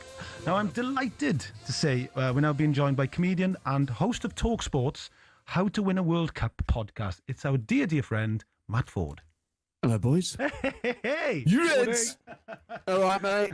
You okay? Yeah, just knocking about, doing podcast. I mean, are we Johnny, hang on, okay 40. What? You've been on for 14 seconds. You haven't done Donald Trump yet. Oh, very good. Very good, mate. Hey, you must be. What a career change that is, him getting re-elected for you. I'm a Forest fan, mate. Do you want to talk about what you can achieve in 14 seconds? Do you really want to go there, Sean? What, going twice? Sorry. Do you want to talk? Hey, this guy, can I just tell you about this guy? Yes. Now, he's some boy Ford. Everyone knows, or most people know, he went through a horrible situation. He did? And he once phoned me about supporting Forest. Well, yeah, I didn't mean to point with me. And he was laying in hospital, and he was talking about his back. And you know what I'm like? I started telling him about all my back problems because I have 4 ops. Yeah. And then suddenly, you know, at the moment when it clicked, and he's the bravest kid I know, by the way. And he went, yeah, you know, like I've had a hole taken out my back. And, you know, you think, oh, yeah, it's not the same as, but I had a bit of a slip disc. You know, yeah. No, he's some boy 40. What a brave guy. I mean, I was there. I'd had spinal surgery to remove cancer. And basically, Dyche's banging on about how he had a dead leg once, and it's the same. Hey, what's that saying, Fordy? If you've been at Tenerife, he's been at 11 Reef. Yeah. So tell us, you're the biggest England fan I know. What did you make of last night? You wouldn't have booed anybody on, would you? You wouldn't have booed. I never boo anyone off or on or ever. I get it, because I'm a patriot. I think playing for your country is the highest honour you can have in football. So if you just have to flounce out of the camp, that's your right to leave. It's also fans' rights to express their opinion that they care more. Why does he hate our way of life? He's basically been radicalised into hating England. But we need a right back, so all's forgiven, mate. We love you, really. Booing's the sign of respect, isn't it? Yeah, isn't it? Did you in it us off? Did you go all urban then? In it? Oh yeah. Yeah, well, you are very urban. I'm from the inner cities, mate. Have you had your gnashes done? Has he had his gnashes done? Or have you cleaned them for once? I just cleaned them. Oh, good lad. them. Well done, you. Yeah. Once a week. I did. That's a new way forward. I did get one of those whitening kits. That's all right. Have you used it yet? You piece of work. It's cream the new white. How am I? Can I just hang on? I've got, let's admit it, we're amongst friends here. But how is my physical appearance being... Appearance being teased. Turned into me this morning. I keep getting all my words wrong. Echoes. Man. Keep getting his words up next. How can... And I walked into the echo chamber, Joe. Walked into it. Can I ask you, full head of hair and I've got clean teeth. Are you going... Yeah, been to Turkey. Are you going to America? Are you going to go over? I don't think so. Do you know what? I've been offered a pair of tickets to the round of 16 games. So how much for? 27 grand? No, actually, 26. I bartered them down. Did you sell your second property? I bartered them down to 26 grand. Is that true, though? Apparently, so Johnny said on air earlier. The Irish guy? No, he's an England fan, and he sold his second home so that he can go and watch them in America. What is he, an MP? What's going on? How many has he got? He didn't get much sympathy because it's a second home, obviously, can you imagine? Man. So, stamp duty on that. Ooh, your stamp duty, yeah. I hope we go out the group stage just to spite that bloke. No, that's not like you. Come on, you're full of love, not hate. I know, it's just banter, man. I'm just trying to fit in with you alphas, aren't I? I'm just trying to I know, that's a fair one. Trying to fit in. This is like the back. This is like sitting at the back of the bus, this is. Yeah, that's exactly what I wanted. Perfect for talkSPORT. Lads in the pub having bunts. I went for a pint with 4D. It was brilliant. What a nice afternoon we had, didn't we? Oh, man. I don't want to go into too much detail, but no, don't. We were basically reciting jokes from comedians that you can't tell anymore. Yes. You were. Oh my! I was. Yeah, I was listening. It was absolutely one of the best. It was me, Sean, and Mark Steele, the comedian. No, what a guy! Yeah. What a Brilliant guy he is, comedian. Mark Steele. The great thing about Fordy is I was talking to somebody about you the other day, and they were going, the great thing, he'd worked with you on, I think he worked with you on fantasy. No, he worked with you on one of the political podcasts you do. And he said to me, he's the best person to go for a pint with. And he says, bless him, he'll just do it because you can send him over to people just doing impressions. Go and ask them in the style of Boris Johnson. It's so entertaining. And he just does it. So he's like, by the end of the afternoon, you've got like 40 people around you. Giving a gig to them. When I first met him with you, as you know, I thought he was a bit of a whopper because he's just doing it to impress me, and I realised that he actually does it to everyone. He's brilliant value. He's brilliant value. He just literally will do. I go, Fordy, you do that impression? He goes, and then just breaks into it. He don't even pretend to start. He just suddenly says it. Hey, Fordy, remember that pub we were in Beeston in Nottingham, and you were really having us all crying, laughing. Me, you, Shane Meadows, Vicky was there, and the guy who was behind the bar could see him still getting a bit like annoyed because we were laughing. He came over and he went, could you keep it down, please? Oh, man. I was like, mate, I'm smashing it over here. I'm having the gig of my life, pal. Not now. Yeah. Like the guy asking the Beatles to turn the volume down when they're playing on top of that building. Hang on, I'm at full tilt here, mate. Fordy, if you just put yourself in the Beatles mould there. Oh, yeah. The Beatles. Yeah. Well done, yeah. Well done. In fact, I think the people who witnessed it, I think people would say it was better and more. Oh, well, of course. It's like Sean earlier on mentioned Brian Clough in the story. He went, not that I'm comparing myself to Brian Clough. Yeah, because before you know I'm getting battered. It's not a Dyche thinks he's Brian Clough. He's not even fit enough to lace his trainers. I think you did used to lace his trainers, didn't you, Sean? I used to clean his shoes. He used to uncannily wear shoes, leather shoes, with tracksuit bottoms and a green rugby shirt, which I always thought was alarming. I had to clean his shoes, yeah. It's gone the other way, Alex. People who wear like running trainers with a suit now. Yeah. Oh, yeah, but can you imagine that? But imagine this, seriously. Imagine now me going to an apprentice saying, can you clean my shoes? I imagine? It'd be uproar. I get banned. I get human resources. Being, how dare you? You got somebody. What did Morgan Gibbs White say? Oh, hey. Yeah. What are you belittling them? I go, no, actually, I'll just say, could you clean my shoes? Fordy, we've got to. I'm going to have a row otherwise. Tell us about your podcast that people can listen to. It's called How to Win the World Cup. And who have you got on? Which I know is very triggering for you, Johnny. I'm sorry. I'm sorry. I'm ambivalent about it now. Exactly. It's fine. It's fine. So each week is a different episode, and we've had guests like Stuart Pearce, Emmanuel Petit, Kleberson, people who've won the World Cup, people who've played in semi-finals and finals, and each episode is a different area, like home advantage, penalties, Mavericks, psychology. We've got a sports psychologist on the other week, so it's like all the different things that it takes to win the World Cup. Which obviously is an American-Mexican Canada. Oh, it's great fun. Oh, superb. I mean, yeah, you'd be in your oils. I mean, we got him on later on as well. We got to start chat. Say his name. Psycho. Stuart Pearce is coming on as well. Some boy. Oh man, what a guy! You know what I mean? You know what I mean, Johnny? I was saying to Sean, that that's the thing with podcasting. You give your opinion at the end of the day, and you live or you die by it. Sean will tell you that. You know what I mean? And he does say, I was driven by that. He says that yeah, all the time. Well, Sean will tell you. And fair respect to Sean. I thought he'd done a great job. At Notts Forest. I thought he was all right. I thought it was tough for him. He's brilliant, mate. At the end of the day, he's a lovely fella, though, isn't he? He's a He's sweetheart. the best. He's the best. Brilliant. I have chats to him about the Sex Pistols and the albums and stuff. He loves his music. Like he's just really. Well, he went on and went on stage, didn't he? In 96, they came back. Yeah, in the Euros. When he was a legend. Yeah, he introduced them. Yeah, that's right. And he said it's one of the highlights of his life in Finsbury Park. Yeah, that's right. Yeah, brilliant. They were fantastic. But I mean, while you're here and you warmed up, I mean, I got to do it because the audience love it. Let's do what would Donald Trump be saying about England's chances in the World Cup after last night? I gotta say, Jimmy, I love the show that you're doing with Shane Dyche, and I hate the way that he was treated very badly by Derby County. I thought he did a great job for them, a great job. But I gotta tell you, the people I feel sorry for, Johnny, it's your people, it's the Welsh people, because not qualifying was stupid, and I told him you gotta qualify. I don't know why they didn't do it. They didn't take my advice. And Brennan Johnson, let me tell you about that penalty because it's very bad. He hit it so hard, it hit a military base. We're now going to take military action against Wales. We're going to remove the Welsh Ayatollah. And if Keir Starmer doesn't get involved, he's stupid. You're on fire, Fordy. You're on fire. Fuego. On fuego, kid. They're clapping in the gallery as well. That was brilliant. Well, that Max is here, Fordy. He's buzzing. I can see him smiling through the door. Top man, Fordy, you are. Oh, that's He's funny. a great kid. He's a great kid. Max, He's very good at football. He takes after his mom. He's a very good. I think they call him soccer players. He plays for Warrington Town or something. I don't know what he does, but he can score goals. You got to do it. And if you don't do it, you're stupid. So do you think Forest will stay up, Donald, this year? Will Forest stay up?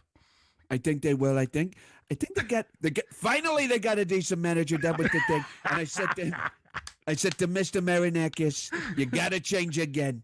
You got to keep changing. It's the only way to win. Permanent chaos is the only way, and it's great that it's worked out for them.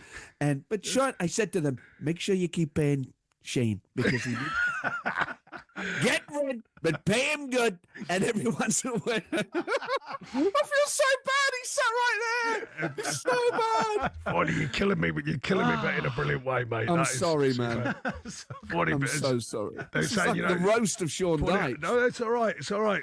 Everyone loves a good roasting, apparently, but one of the things, Fordy, was, I like the Brian Clough things. People were saying to me, why didn't you resign? He goes, once someone told me, why not resign? He said, so I slept on it. Then I slept on it again and again and again until I decided I'm never going to resign. How many sleeps did you have? Trust me, I like a pound note, mate. I won't go anywhere. I'm like steadfast. I don't think they're legal tender anymore, mate. I think you've been ripped off. Yeah. £2 coin, I'll have to say nowadays. I like £2 coin. Like a bit of contactless. Exactly, yeah. It's been brilliant, mate, as always. Fordy, love you, pal. What a bloody. I love you both so much. On fire, mate. On fire. Check out his podcast. It is fantastic. It's called How to Win the World Cup. That is the brilliant sweaty. Matt Ford. Matthew, thank you very much. Cheers. Cheers, Fordy. Jonnny Owen and Sean Dyche on talkSPORT. Psycho's coming up. Psycho.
You played in Korea and Japan, didn't you? World Cup in 2002.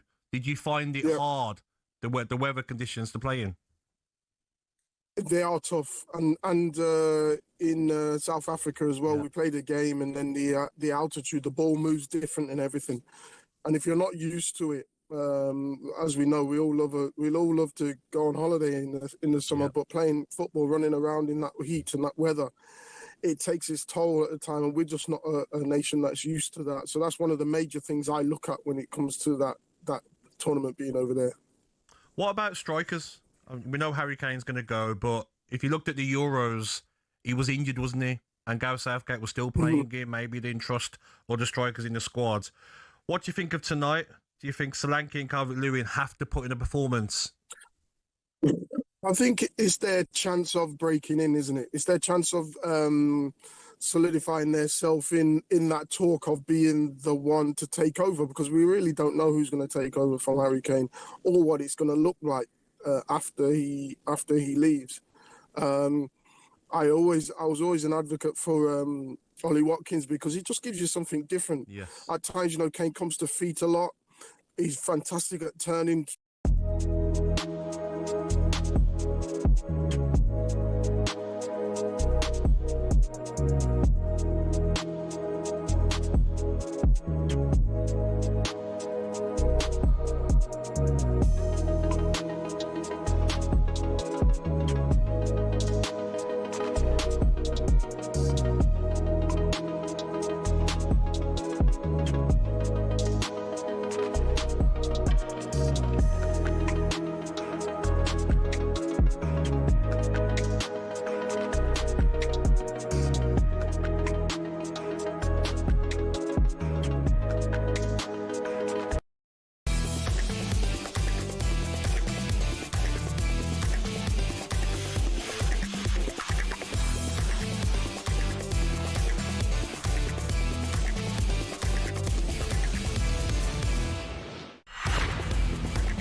Jonnny Owen and Sean Dyche on talkSPORT. We're just going to get straight to it because he's a legend.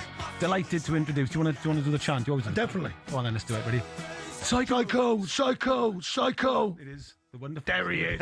There he is. Marvellous. Do you know that tune as well? Something better change. I think I'm right in saying his favourite band of all time. Stranglers, I think. Yeah, I think he's seen them more than any other band. He's told me that. Yeah, believe Is that it, right, Stuart? And he was in the video. Would be correct. That is definitely the case. There you go. Big fan of the Sex Pistols as well, like me. I bought the Admiral Sex Pistols T-shirt that I seen you modelling, and I worn it to Day Fever, and people loved it. Absolutely. It's got legendary on the front. Just some of the best sort of graphics ever written in rock and roll, the Sex Pistols stuff. Normally, whatever I wear, everyone steers well clear of it. Which is a fact. You know what I mean? Not that though. I'm sure he's still got the classic Nouveau jeans with the little stitched seam in the middle. I'm sure he still wears them. Still got them frayed bottoms. Frayed bottoms. Pair of Puma G Velas on. What was the name of the place? Fila tracksuit. Everybody talks about in Nottingham. You all used to go to. Was it the Black Orchard or something like that? Black Orchid. Orchid, is it? No, Piercy wasn't Black Orchid. He's Rock City. Oh, he's Rock City. Yeah, all day. All day. The odd little foray into maybe, I don't know, would it have been, the hip hop or something like that, maybe back in the day. Madison's was Madison's. first got there in the 80s. Of course, Madison's. Yeah. The boys talk about this. Do you know what's Piercy, right? Because I was an apprentice then. That's how I met Piercy when I was an apprentice. And I got injured, and he got injured, and him and Steve Stone broke my leg, and he'd done his hamstring. Probably the only memory I have of him ever being injured. But I think this is right. In them days, you have a team like night out, and in them days, you used to have a bonding night. I think they used to do it on a Thursday. Is that right? Well, it certainly was Desi's night out. That is stroke Friday morning. At some point like that, Carl Waterboy. Some player. Yeah. As I say, it was a very social club, Forest, I've got to say. Fantastic. Social city as well. Still is, but it certainly wasn't. Certainly wasn't when I was there with them lot. I do enjoy living in Nottingham. It's got a good, great city. Vibe. Yeah, it's a great city. So let's talk about the football last night. What did he make of it, Stu? As a spectacle, I thought it was really poor. I've got to say, obviously a lot of changes. I think he's done the right thing in regard to last serious friendlies, if you like, these two before the summer. So he's had to look at a few. He's named a long squad, left a few of them out to rest them and whatever. So I get all that. I thought Trafford looked the part with what he had to do. He looked more of a man. I've viewed him as almost, without being disrespectful, a boy before that you could rough up a little bit. I thought he looked better yesterday. So he impressed me. I thought Maguire as well. Rashford at times. Garner for his first game. So a couple of them done okay in the game, but I don't think anyone really stood out as a standout player in the game. I think Jimmy did well, didn't he? Yes. Yeah, yes, in my opinion, I thought he did, because it's a hard one with such a mixed team. He's not going into a settled group of players. I thought Jimmy did really well. Yeah, you're just looking for, when it's your first game, just do they look comfortable at that level? And I've got to say, both Anderson, when he had his first game, and Garner, certainly, that both of them look comfortable in the role. I think it's a tougher game against Uruguay, to be honest, as well, mate. I mean, you know better than me. You had 78 caps or whatever, but I didn't play for England, obviously. But from the outside looking in, I think, Elliott's a really good player, but he's had some easier games to play in than I think Jimmy going into that one. Yeah, that would be fair to say. And obviously, when you're surrounded by people like Declan Rice and whatever, life's a little bit easier. Yeah, proper player, yeah. And what about the World Cup itself, Stuart? I mean, are you going out, and do you think they got a chance? Yeah, I'll be working for talkSPORT this summer, so really looking forward to that.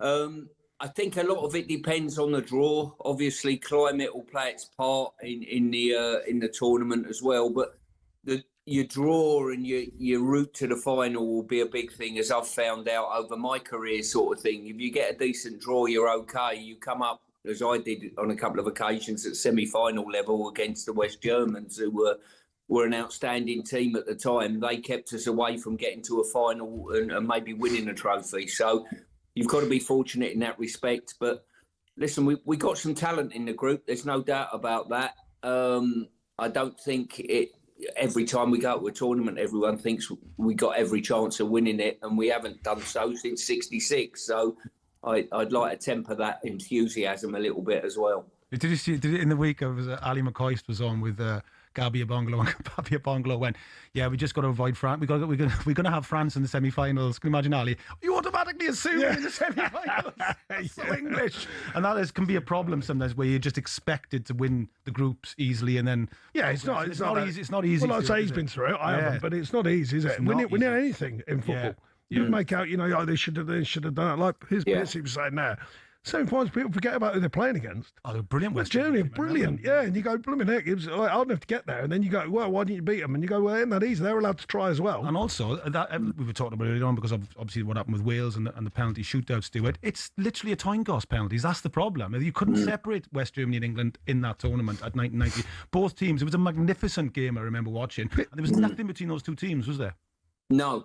As I say, both teams had some outstanding players in their ranks, that they just, I don't know whether they had a little bit more know-how, they had a history of getting to finals and winning things, you know what I mean? And sometimes that gets you over the line, as maybe we saw last weekend with Man City and Arsenal in the Carabao Cup final. Maybe there was that little bit of, we've done this before, we know what it takes to win a game, Piercy, just quick, because I mentioned it earlier, but you wouldn't have been listening, no doubt. But I said about the penalties, and I'm sure you told me, but just to double check, about the German side, when you were doing the background on penalties, didn't they have a thing where the manager took responsibility for penalty 1 and penalty 2? So therefore, I'd just say to you, you're taking penalty number 1, and that would be, bottom left or whatever. I think there was more of an exact science to it, definitely, with certain nations. I think there is now with England. I've got to say, my experience really with good, the 21s and nowadays, if any of the games in the summer go to a penalty shootout, as long as Thomas and his coaching staff have embraced exactly what Gareth's done beyond that, I would be quite comfortable with anything going to penalties, because I know our top 5 penalty takers will be taking a penalty. Yeah, I mean, I think that's a brilliant idea. And it was definitely, you told me a version of that. Maybe I got it slightly wrong, but you get my point. And I think that's a great idea, because it takes, it defuses the penalty taker. Yeah. To stop them thinking or overthinking. Because I've only taken one. I scored, by the way, FA Cup semi-final. You might. I do remember it well. In the stadium, 100 million watching around the world. But anyway, I don't like to mention it. It's funny because, but yeah, no. Sorry, Johnny. Just quickly to finish up, but. I think it takes bravery in these anyway. Yeah. Like, he definitely had the cojones to go up there the second time and take massive penalties. Yes, absolutely. And that's not an easy thing. So if you get what I mean, if you know for a fact the manager coach has already said to you, right, you're taking number one penalty, bottom left. Yeah. At least you go up going, right, that's it, end of story. Yeah. I'm taking it bottom left. I think that's a really good place to be. I imagine as a penalty taker. I've got to say, I never give players the opportunity to decide who was taken and who wasn't. We practiced over a 2-year period. So when we got to finals with the under-21s, I pulled a list out of my pocket and I knew the taking order 1 to 23. And then you've just got to see who's left on the pitch. And the analysis showed us over time that the most important penalties are 1 and 4. You know, so your best penalty takers takes 1, the second best penalty taker takes 2, and takes 4, and then the third best penalty taker takes 2. Pierce, I think that's a brilliant, valid insight, and I'm not just saying it because you're my mate as well, but I really do, because there's listeners out there who just sometimes getting that. I know at the moment they go, all they did was just walk up and take the penalties. Why didn't they plan it? Why didn't this? You've just heard Pierce there tell you all the research, all the background, all the stats, all the facts. Yeah. You know, and that's modern coaching and management, and people forget that. You know, they forget the amount that goes into what you do now as a modern coach and manager, and your staff as well. By the way, is unbelievable. Yeah. And sometimes fans are in the moment. Why didn't they practice it? Of course they did. Yeah. Of course they did. Look at what you just said there about the stats, the facts, the science, the thinking. I was going to ask you about that, Stu, because obviously you've been involved as a player in a management setup in England and 21 senior level, and you know. What is it like going to a major tournament? I always think of, you know, I was watching, like I always say from the outside, in Germany, and, you know, where there was the WAGs thing, and everybody felt it was too much of like a circus from the England team. Yeah. Then they went to South Africa, and then some of the players moaned that they were too secluded. It's like, it's almost like you can't win, isn't it? Well, the stories come out after the tournament. So if the team do quite well, you never hear stories from players before, whatever. If the team don't do well and they're under the pump a little bit, all of a sudden it was too isolated, we were too bored, I didn't have a PlayStation, blah, blah, blah.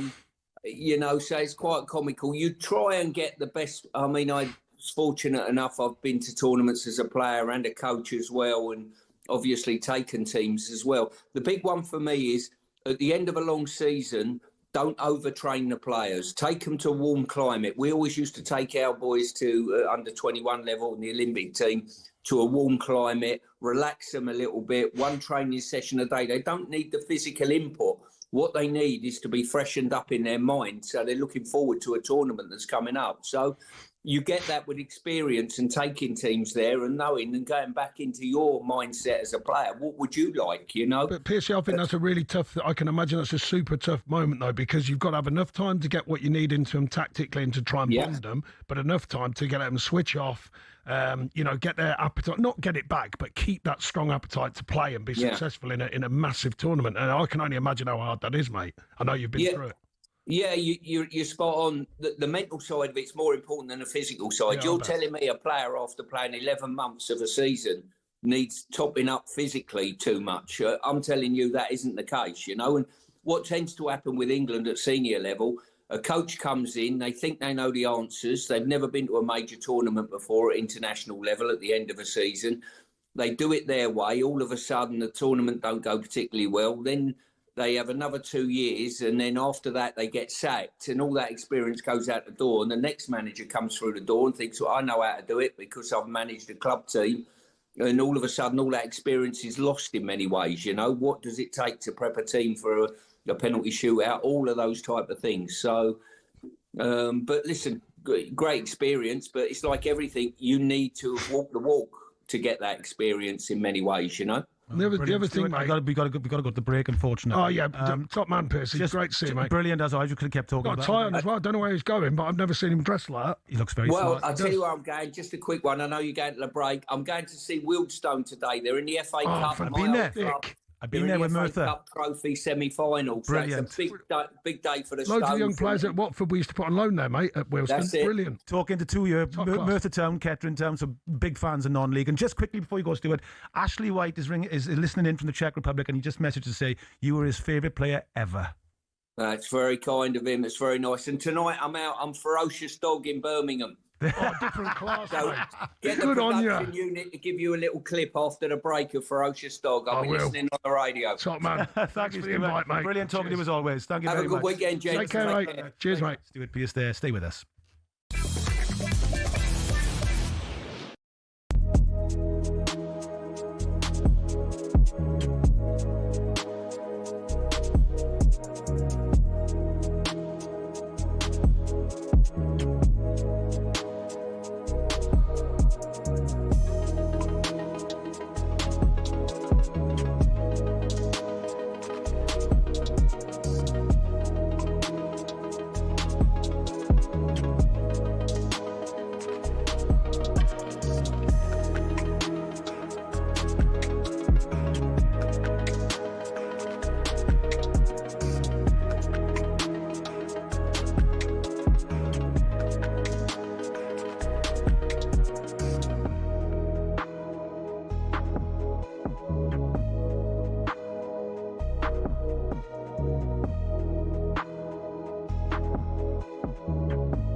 Liverpool have announced on Tuesday the cost of attending a match at Anfield is going to increase. It's going to go up by 3% next season, following further increases in line with inflation over the next two campaigns. They've decided to do this despite consulting with the Liverpool FC Supporters Board, a decision which was firmly opposed by fan leaders. Liverpool have revealed that adult general admission tickets, which currently cost £39 to £61, are going to rise between about £1.25 and £1.75. Adult season tickets, priced at £713 to £904, will increase by £21 or £27. They say the cost of junior tickets and local general tickets available to those with a Liverpool postcode would remain frozen. Fenway Sports, though, the owners of Liverpool, have been in charge since 2010, haven't increased prices on the Kop since they took over in 2010. So I suppose the big question is why have they decided now to put up the prices, and why do they believe that they need to go up over the next 3 years in line with inflation? Maybe because they smashed the British transfer record not once but twice last summer. Someone's got to foot the bill for that. Maybe because there's a realistic possibility they miss out on Champions League.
The talkSPORT 20k giveaway.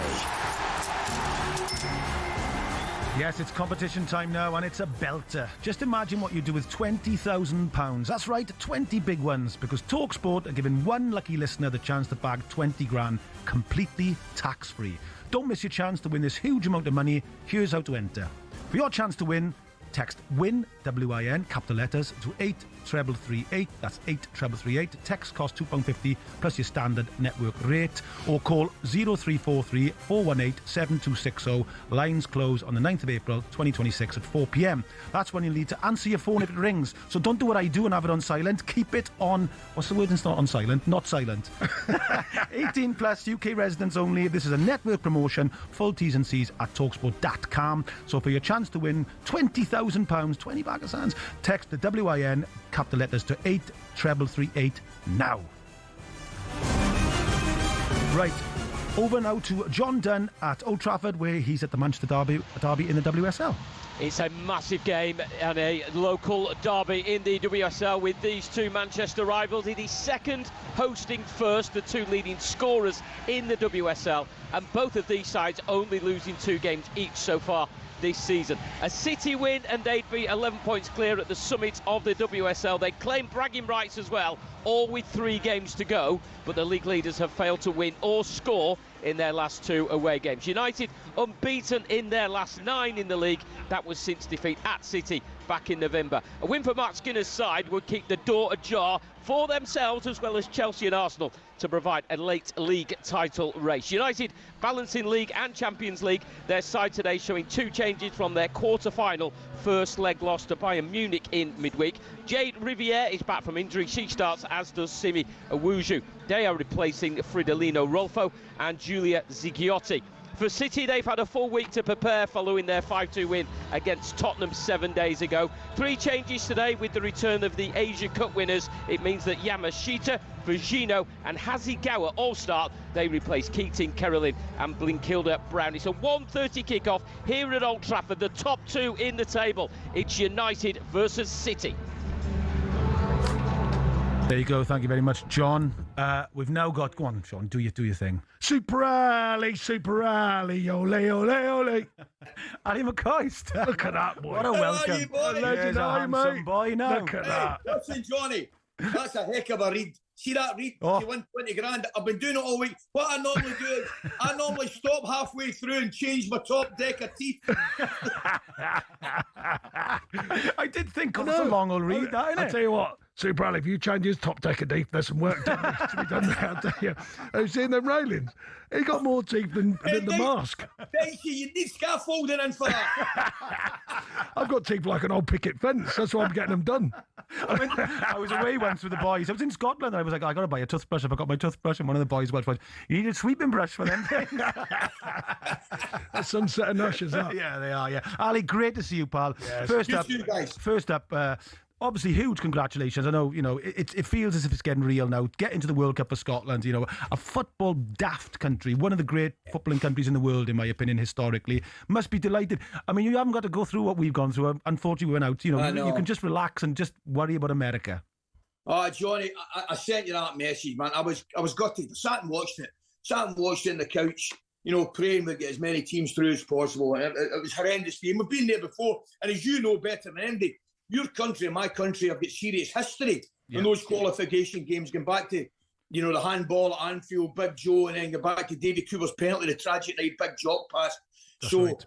I mean, let me tell you, it's a lot easier in the heart if you can get there before the qualifiers. And we did that, mate, and we did it in some style. Yeah, it was magnificent. The 2 games previous to the Denmark game were at our best. I just thought the importance, lads, of staying in the tournament and getting something from your opening game. The opening game in Denmark was massive for us, lads. We managed to get a draw there, and then we kept going. You're picking up points here and everywhere. We didn't play particularly well. In fact, the Greece game at home, I mean, that wee Greek manager must have walked into the dressing room and looked himself in the mirror and said, what happened there? Because we stole it. But these are games, you know what it's like? You've got to pick up points. And then the last game against the Danes at Hampden, I mean, you couldn't have written a script. The finish was incredible. But finding a way, Ali, finding a way. Yeah, finding a way, that's it. And then Steve Clark's done brilliant with that. He's found a way. I mean, not so long ago, I'm all right. I mean, I don't get involved with Scottish football that much, Ali, but I'm all right. And he was getting questioned quite heavily for a time, Steve Clark. And then his record, what he's done, has been remarkable, I think. Dyche, well, I've been listening to you boys all morning, right? And you're absolutely right. Times have changed. Whether we like it or not, times have changed. Clarkey, right? has got us. We've gone so long without going to a major tournament. I mean, the last World Cup qualified was 98 in France. So he's got us to the last 2 Euros, and now he's got us to a World Cup. Yeah. And because of the performance, and it wasn't good. The level of performance at the last Euros in Germany wasn't good, right? I accept that. Germany poor. Hungary, game was poor. But there's people, getting carried away, calling for heads and calling for sacks and all that stuff. I just sometimes think it goes over the top. And you're right when you say it's a sign of the times, social media, everything. And we probably need to adapt to that because they're not going to adapt to us. But Ali, do you know what though? I'm pleased to say it because I'm not crying it in. I'm just saying this is life. This is modern life. Everybody can 100% feel it. I mean, just to use an example of Wales, we had a poor World Cup in Qatar. Obviously, it was just a World Cup just too far for people who were our greatest player ever, Bale and Ramsey. And people are starting to get on their backs. Yeah, and I'm thinking, hold on a minute now. We've qualified for the World Cup for the first time since 1958, and and it creates an expectation is the problem. And Wales are now in a situation where we're almost qualifying for tournaments quite a lot, and we're just going out and playing. I'm still, and because of is the word entitlement a little bit? Some fans expect. It was a high level of entitlement. Yeah, I agree. I think fans have always stood for something. Our club should be doing this, that, and the other. Yeah, even 30 years ago. But now it's through the roof. It's what. But I think with Scotland, I think you remind me of Wales a little bit back in 2016 and that era. I think you've got two terrific players, Ali and McTominay and McGinn. I think if you've got players like that, quality players, you've always got a chance. Ali, let me tell you just quickly, right? When I was at Everton, I was very close to getting McTominay. Do you know that? Very close. Couldn't believe I missed out on it. Couldn't believe. I think his agent said he was on for it and everything. There was a deal. I'm not going to name. There was a player who's going the other way and all that business. And I couldn't get it over the line. I reckon that could have changed everything for me. Yeah, he's been unbelievable. What a player. I was in a Hampden. I couldn't believe he wasn't playing at Manuel. I couldn't get my head around he wasn't playing. I couldn't believe it. See, when you think about it now, you look back, you're scratching your head. But I was in at Hampden on Wednesday, for enough. There was a wee photo shoot going on, and I was going in as one of the old boys, and a few of the lads were there. Kieran Tierney was there, wee Billy was there, Billy Gilmore, and they are just obviously loving life. Wee Billy was asking about Napoli. He said it's going great. I love it there, and he was actually telling me. He said, clearly Maradona's the governor, right? Maradona is, and so he should be. He's God. God in Napoli is Maradona. Yeah. But they reckon McTominay's been upgraded to Jesus. That's brilliant. That is brilliant, Ali. I mean, it's great. I mean, he's sealing out there because he's never going to take over Maradona. He can't go above. No. What, it's not a bad ceiling to reach Jesus, You're is not wrong. Blooming heck. What a player, though, mate. Honestly, he ran us ragged at Everton, right? And he wasn't even in the team. I think it was Ten Hag had put him back in the team. He ran us ragged, and I was like, I can't. I know it's different when you're on the inside. A manager can only pick 11 players, but I couldn't get my head around it. So I was desperate. We had no money. We were trying to do swap deals and everything. But I don't mean it was close, literally he's going to sign the papers. But what I mean is the feeling was there. It was good intentions, all the parties. Yeah. And I thought, and then they turned round and went, nah, I'm not surprised by that because I think one day they went, no, he's got to play. But what a player. Do you know, Ali, unfortunately, we've got to go to break soon. I just wanted to have a quick chat with you, Ali, about this because we spoke about it in a lot of texts. The late, great John Robertson passed away, a man that played in World Cups. And we just want to have 2 minutes between us all because we all knew him.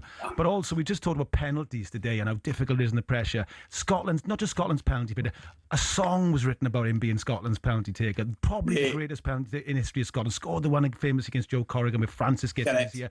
What a player he was. He'd have been delighted to see you in this World Cup, wouldn't he? Johnny, the wee man was just a different class. He was absolutely different class. I can still see him always start playing in that wing for Scotland, and indeed Forrest, of course, in the halcyon days, the great days. But I can also see him. Dyche, you love this, mate. and the madness and the absolute chaos of the Old Firm games, right? we Robbo would be sitting back, leaning back in the Celtic dugout as if he didn't have a care in the world. That's such a Robbo thing. There was genocide going on around him, right? And he was sitting there, the wee man, as if, fuck, I'm taking this all on my stride. You know what I mean? Different. He's thinking almost with a cigarette on. He would probably almost with a cigarette on, yeah. Exactly. Thinking he should have. Unbelievable. Fantastic. What a football player. Who can I play who fired the cannon joke? He's probably thinking about that. While the whole firm's going off, That's how laid back he was. Do you know what we Robbo had, lads? And you know what I mean?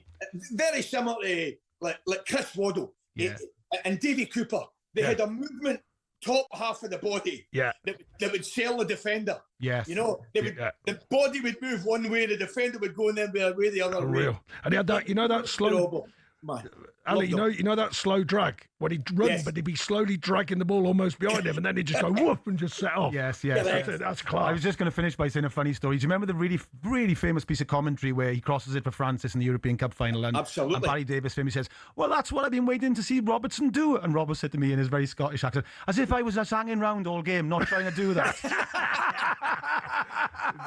Just twiddling his thumbs, Before I let the two of you go, I've got to say the two of you have been at your amphibious best today.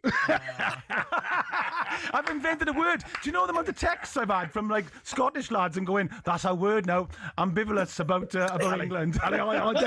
Ali, I daren't even say it. I just thought I'm gonna get that completely Who the wrong. world knew, Dyche? Who the world knew? What the world was crying out for was Vicky McClure's husband and Max Dyche's dad. Hey, at least my son doesn't order Peshwari naans.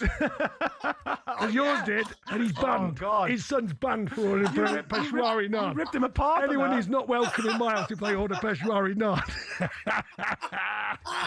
Brilliant. Ali, great seeing you, pal. Brilliant, Ali. Lovely seeing you, mate. Take care. Cheers, Ali. Can't wait to see you soon, pal. Thank you, Ali. Jonnny Owen and Sean Dyche, please stay with us.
With Mo Salah leaving, a lot of commentators have talked about the fact there's a lack of icons in the Premier League.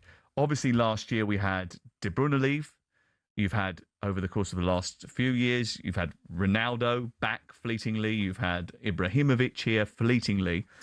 But the big boys don't come to the Premier League, do they? I mean, Haaland is probably the only global icon that is still there. Would that be fair? I mean, Son's not there anymore. De Bruyne's not there anymore. Salah's going. Kane, Ronaldo, Zlatan, all gone. Mbappe, Vinicius, Bellingham, Messi, Neymar. They would rather play elsewhere. Why?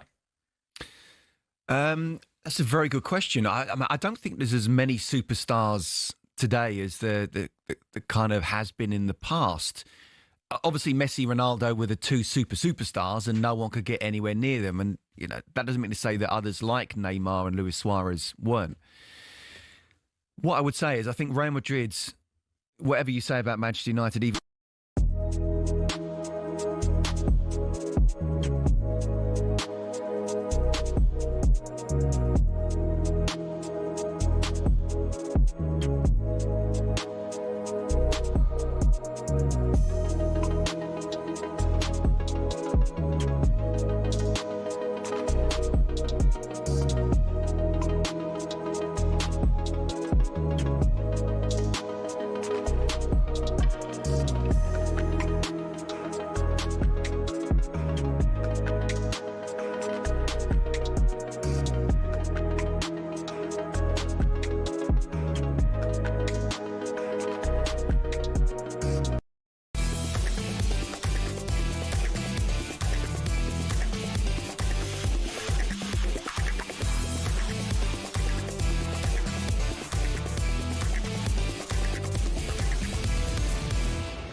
It's got to be with you.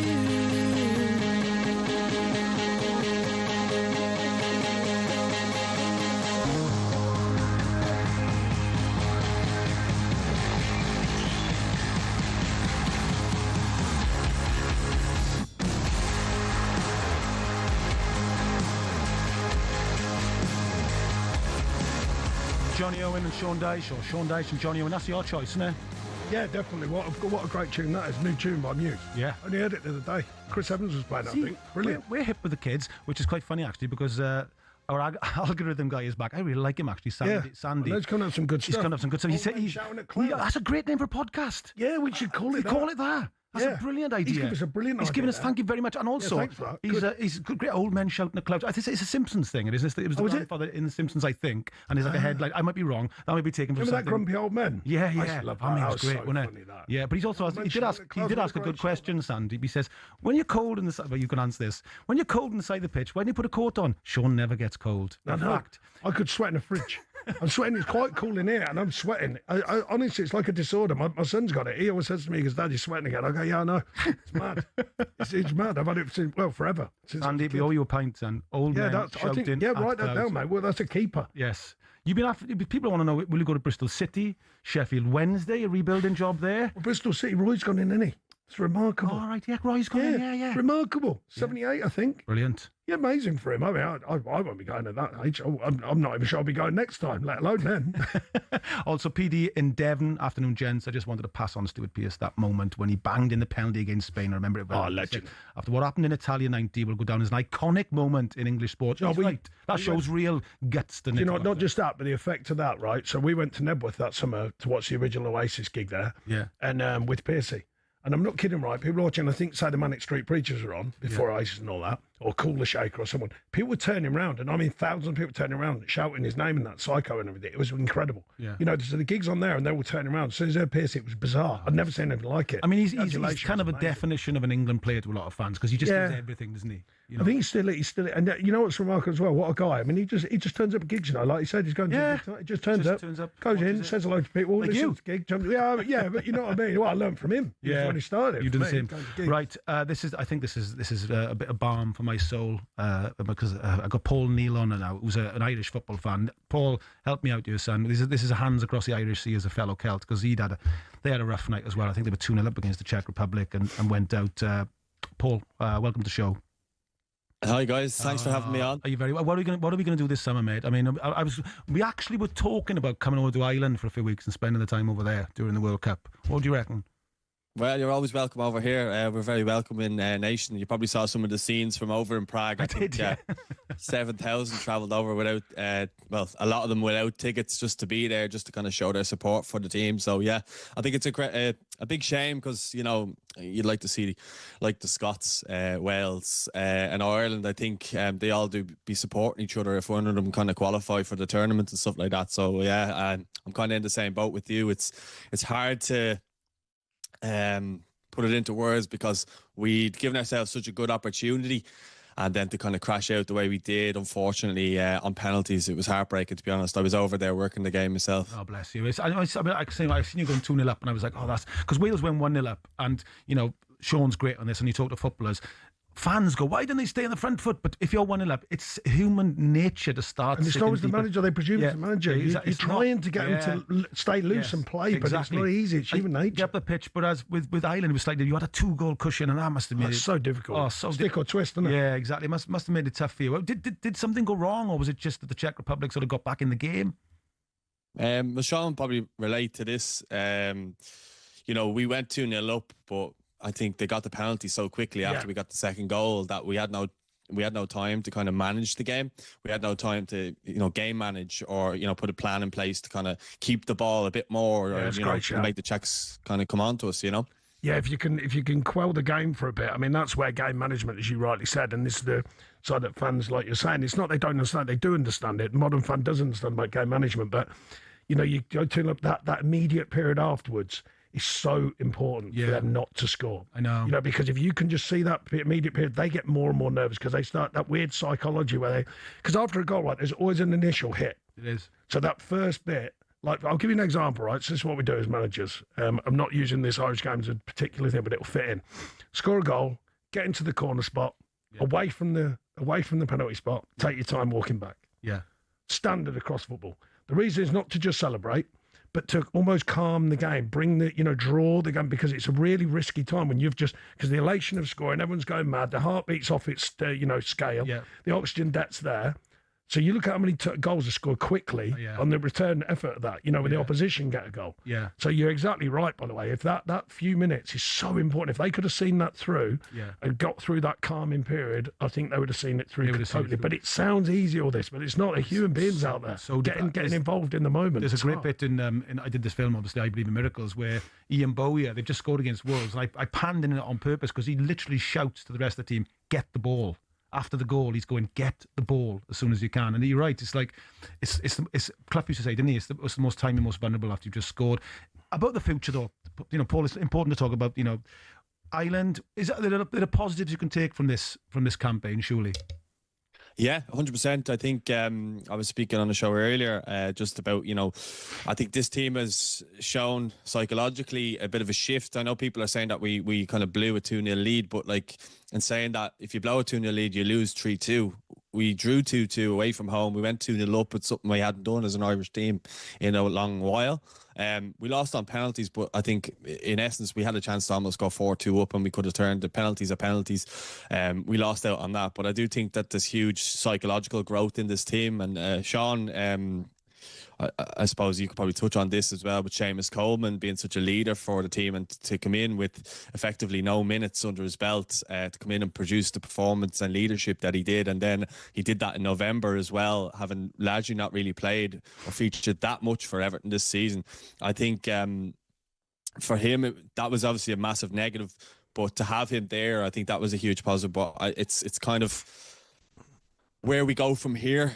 We need new leaders to kind of emerge, and I don't know where Seamus may fit in that now, because I think he was kind of preserving himself for this World Cup potentially, because we had such a good opportunity. We kind of grasped it from the pits of despair originally, back in November. Well, I must say, I'm not patronising, but I think it's brilliant. I've never met you before, but I think you're speaking fantastically about the bigger picture. It's not easy now because everyone's clickbait and quick action. I think you're giving a brilliant view of the over story, the bigger story than just these results. Going back to your point, James, what a pro. I mean, fantastic pro. Massive help to me through a really hard time at Everton. A good time in many ways, but a very hard time. He was a massive help. Top pro. He's been ever so unlucky with injuries. I mean, he came back pre-season, super fit. And just weirdly, he was probably the fittest he'd been in years, he said. And yet his body kept breaking. And, it's such a shame to me as well, because he's brilliant around the group, brilliant in the dressing room. And you are right, they're running out. Them characters are running out now. And where do you find the next ones who, at club level or at international level, where's the next one who, not I suppose in old money, stand up and be counted, you know what I mean? Not literally, but literally sometimes. Take responsibility. James would take responsibility in the dressing room. He wouldn't, the manager gets the heat, that's fine. But he wouldn't blame it all on the manager. He'd be going, lads, we've got to look at ourselves. You know what I mean? He was fantastic for that. And I think, and good as well, but they're praised as well, not just in bad times, Yeah. And they're getting harder to find, without a doubt, them sort of characters. So, I would hope he'd have some form of a role, both at Everton over time and in the internationals team. Yeah, that would be nice, Paul, wouldn't it? Yeah, and look, he could be in line down the line to be a future Ireland manager. Sean probably know more about that, but anyone I hear or speak about him just speaks so positively about him. But I do think, as well as that, it is time for other players to maybe emerge as leaders. I know Sean would have worked at Jake O'Brien at Everton, and I know maybe probably didn't play under you as much as probably he would have wanted, but now he seems to be a Premier League regular. Nathan Collins is a Premier League regular at Brentford. We had Nathan, of course, Yeah, so we have all these players are now emerging and becoming bigger players and playing more regularly. Troy Parrott playing over in Holland, he's scoring goals regularly, scoring goals in Europe, and now he's scoring goals internationally. Potentially Evan Ferguson coming back from a bad ankle injury. He's got surgery now, so he can come back. So I'm kind of looking more towards the Nations League and the Euros now, and I think that we have got positives. The manager signed a new contract, so I do think there's green shoots there. We've other players that may emerge as well, that we haven't seen, like Harvey Vale at QPR. He just got his first call up there as well, so we don't know what he can produce for an Irish team. So I think there's a lot there that we can take going forward. But I do worry that if you did watch the games in October, where we kind of suffered without Seamus Coleman and Robbie Brady, these sort of players, and I know you would have managed Robbie as well. Yeah, that's right. Yeah, great lad. But these lads could potentially be out of those qualifiers, so we do need leaders to emerge. Well, that's brilliant. I mean, Paul, listen, I may take up on that offer this summer, and you can come over to Wales, and we can have a few weeks drinking Guinness, this beer. But you take care, mate. It sounds like it sounds like you've got a great positive attitude, and the future's bright. Yeah, Thanks for joining us, fantastic. Paul. Take care, mate. Thanks, guys. This is Jonnny Owen and Sean Dyche. Next, we'll have a little chat about the Premier League season so far.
Join us now to look ahead to all British heavyweight boxer Dillian White. Good morning to you, sir. Good morning, Dillian.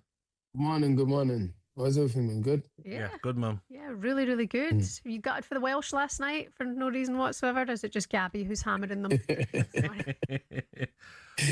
I have no comment. Dillian, what are you thinking about this fight then?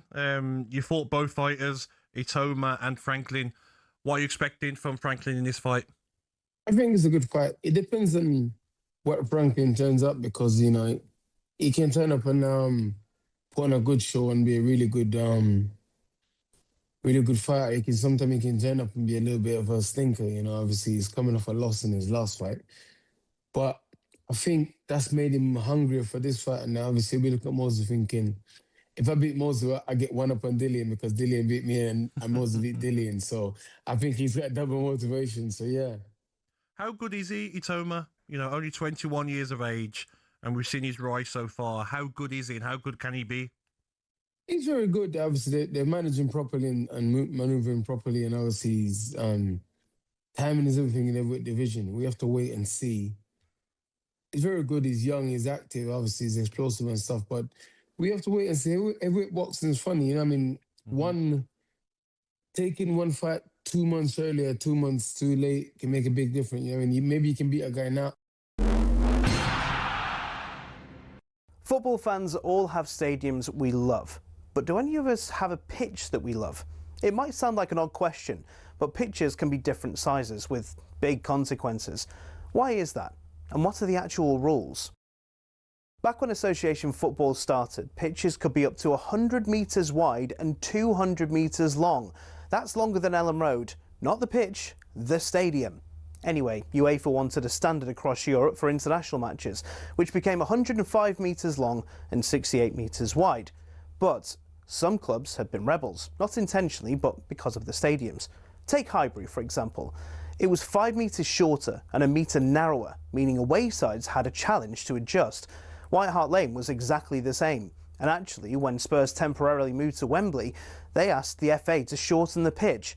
The FA, very offended by the sacrilegious suggestion, said no, which in fairness could have actually benefited Tottenham because when they moved into their shiny new stadium, the pitch was exactly the same size as Wembley's.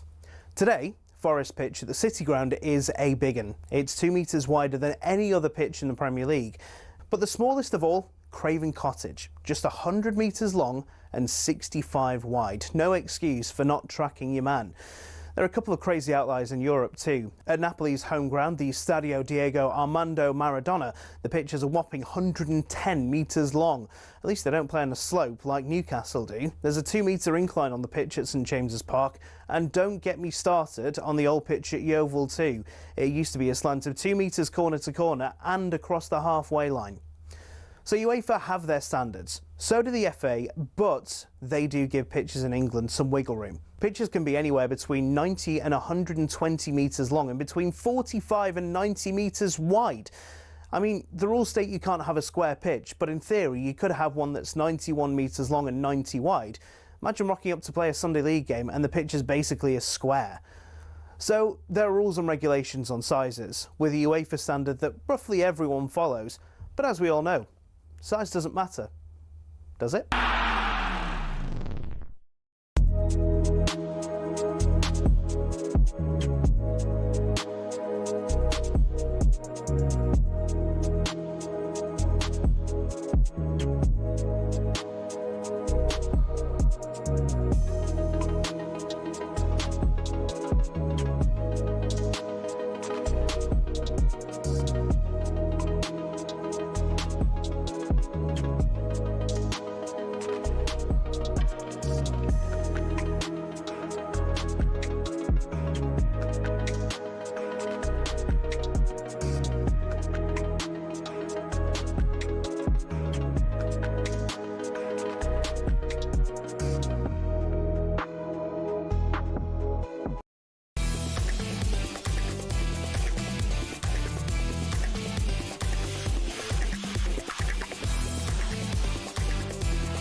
Do you know, it's quite funny hearing that music, because that was the music of Jonnny Owen and Friends for like 3 years. Oh, was it? Yeah. So it's like, yeah, I always expected Mark Webster to say, all right, Mark, yeah, how's it going? I know for you. Yeah, he's a good lad. He's a good lad.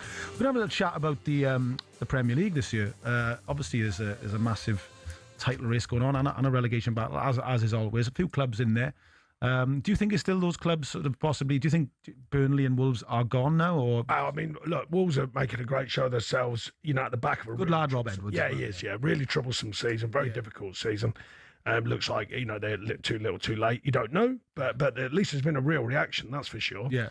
Burnley, look, it's a hard one for Burnley. You know, they've tried to do a similar model what they did last time. They spent a load of money on sort of younger, but not all young, but future players, if you like. But it's hard to get them to know about the Premier League very quickly and stay in the division. Yeah. Always a hard challenge. Another club focuses where he always looks for the result. Yeah, I do know. Well, 9.5 years there. Yeah. Everyone uses that 10-year tag, by the way. It wasn't, anyway. 9.5 years. 9.5 years there. No, but a lot was done on and off the pitch there by a lot of good people. So I'm bound to have a soft spot for that. Yeah. Forest, as I said, I don't wish any alignment at all. I really hope they can stay up. Someone's got to go down. Yeah.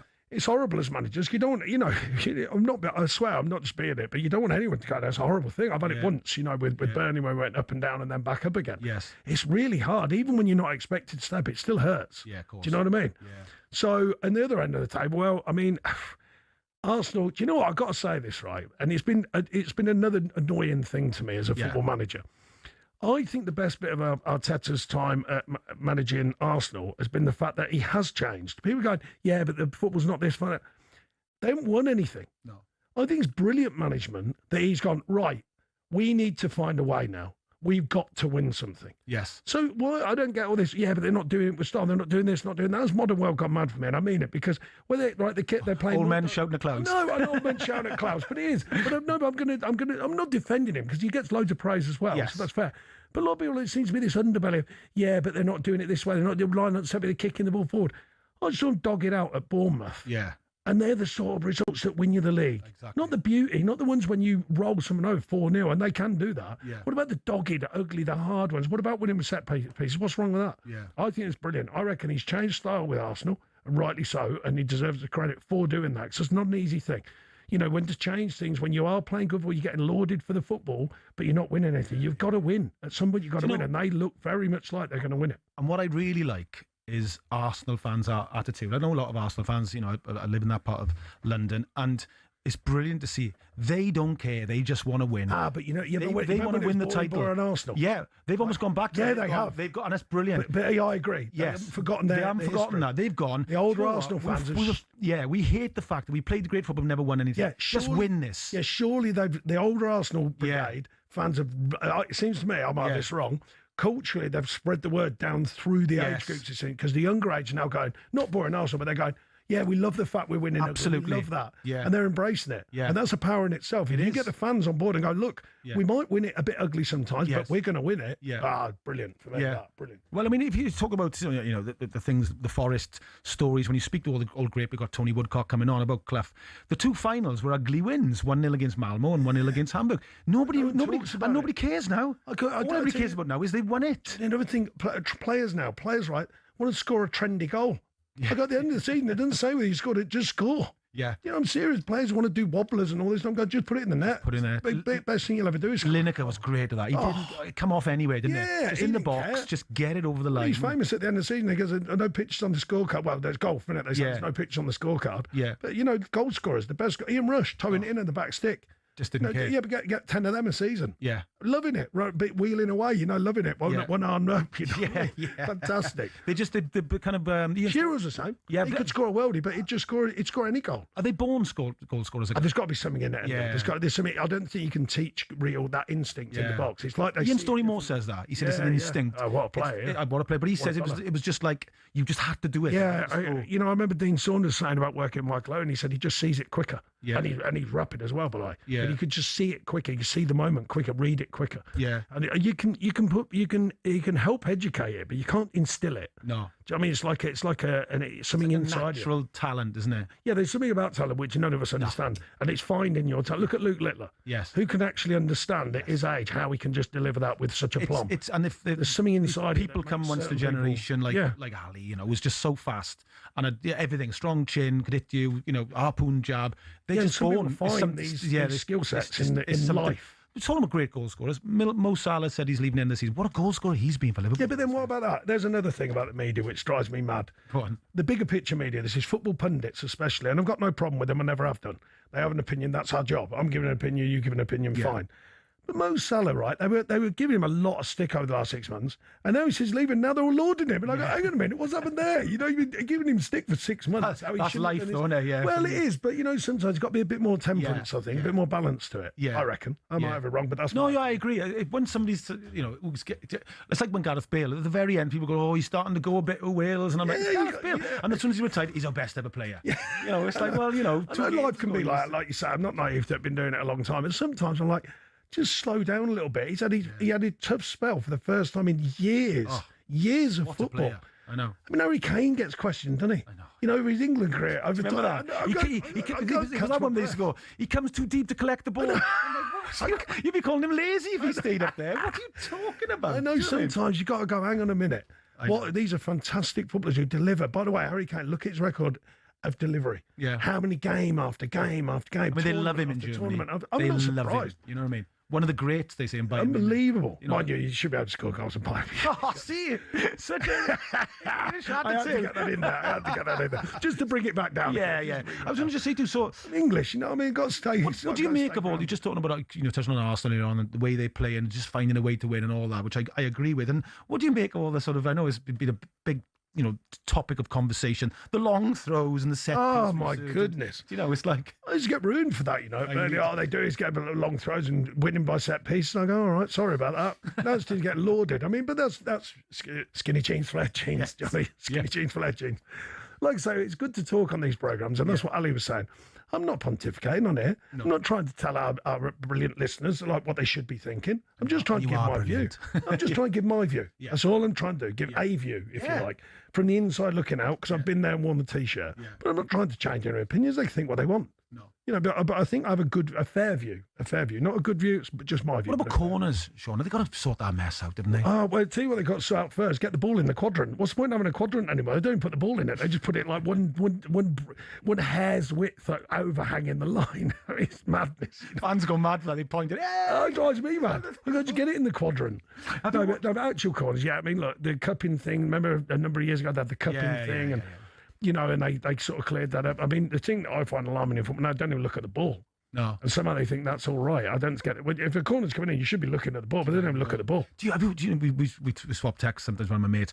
You know the ITV show, the big match specials? Yes. Have you seen corners on that? Oh, my goodness. It's weird. They all just stand there and compete for the ball when it comes in. It almost looks What, you mean odd. like you meant to? Yeah, like you meant to. It's like this, they just used to do. Everybody would stand there. They'd be all like, go and head it, go and challenge it. Yeah, and then somebody would jump up and head the ball. And that's when did that change? When it was allowed? What's going to have to happen is, and they're talking about it, it's going to be chaos for a month where they're going to be giving penalties. Yeah. But until you do, and then it'll stop. Because at the moment you can't have players literally grabbing over each other's. But I think I know I'm going to get on my soapbox just quickly again, but they got about that with corners. But they haven't done anything about cheating for years. They haven't done anything about feigning injuries for years. No, I know. Well, there's worse in the game than corners. Yeah, when are the powers that be going to start gripping hold of it and getting young children to stop diving and rolling around the floor and getting them to stop trying to get the mates sent off and getting them to stop, parents cheering when their kid dives and get someone booked and. Come on, they've got to do more about that if we're not going to worry about the greater good of the game. Totally agree. Okay, mate. So listen, we got Tony Woodcock coming up next. Fantastic, so he's going to talk to us about finally getting his second European Cup winning medal. Stay with us.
Jonnny Owen and Sean Dyche here. That is the brilliant lottery winners with Turn Around. Top lad there, lead singer Tom. Some good young indie bands, I think, coming out. Yeah, loving it. I'll try and get around a bit more now. Yes. It's all calming down a bit. You're a regular at Rock City. Yeah, I saw the Happy Mondays. You did? On the farm? On the farm, yeah. I went to see the Vaccines. Just a young, brilliant guy and brilliant band. So I went to see them recently. I'll be back on the scene now. You do love a gig. It's just calming down. Someone here just put... What day is Sean starting at Spurs? Not today, because my lad's here, me and you, and taking him out for a pint. We're going with Aussie. We meet in Aussie for a pint, didn't we? Yeah. Oh, come on, Oz. Come on, Aussie. Uh-oh. Right, up next, we've got former Nottingham Forest, Arsenal, Cologne, and England legend. It is Tony Woodcock. Tony, welcome to the show. Hi, boys. How are you doing? Yeah, very good. How are you, Tony? I'm very well, thanks, Johnny. Are you in North London? Yes, I'm at home, yeah. Oh, nice. Hello to you. Might see you for a pint later, Tony. I'm around, Johnny. You know that. Are you? Always available. Tony, I just got to, be the first to have a chat to you about this wonderful news that I'm well deserving as well. That you've finally been awarded the second European Cup winning medal for 1980 by UEFA. Fantastic. Can you tell us a little bit about the story? Yeah, well, it's been a long time coming, about 46 years, which is unbelievable. So 46 years ago, I moved to FC Cologne. Mr. Clough wasn't very happy about it, and I left. It was the quarterfinals, before the quarterfinal game, So when Nottingham Forest got to the final and won again, although I wasn't invited to the final, alongside Trevor Francis, who was injured at the time, he wasn't even invited.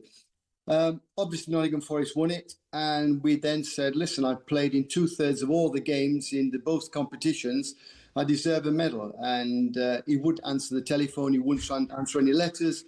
He wouldn't do anything whatsoever. Young man, you disappeared.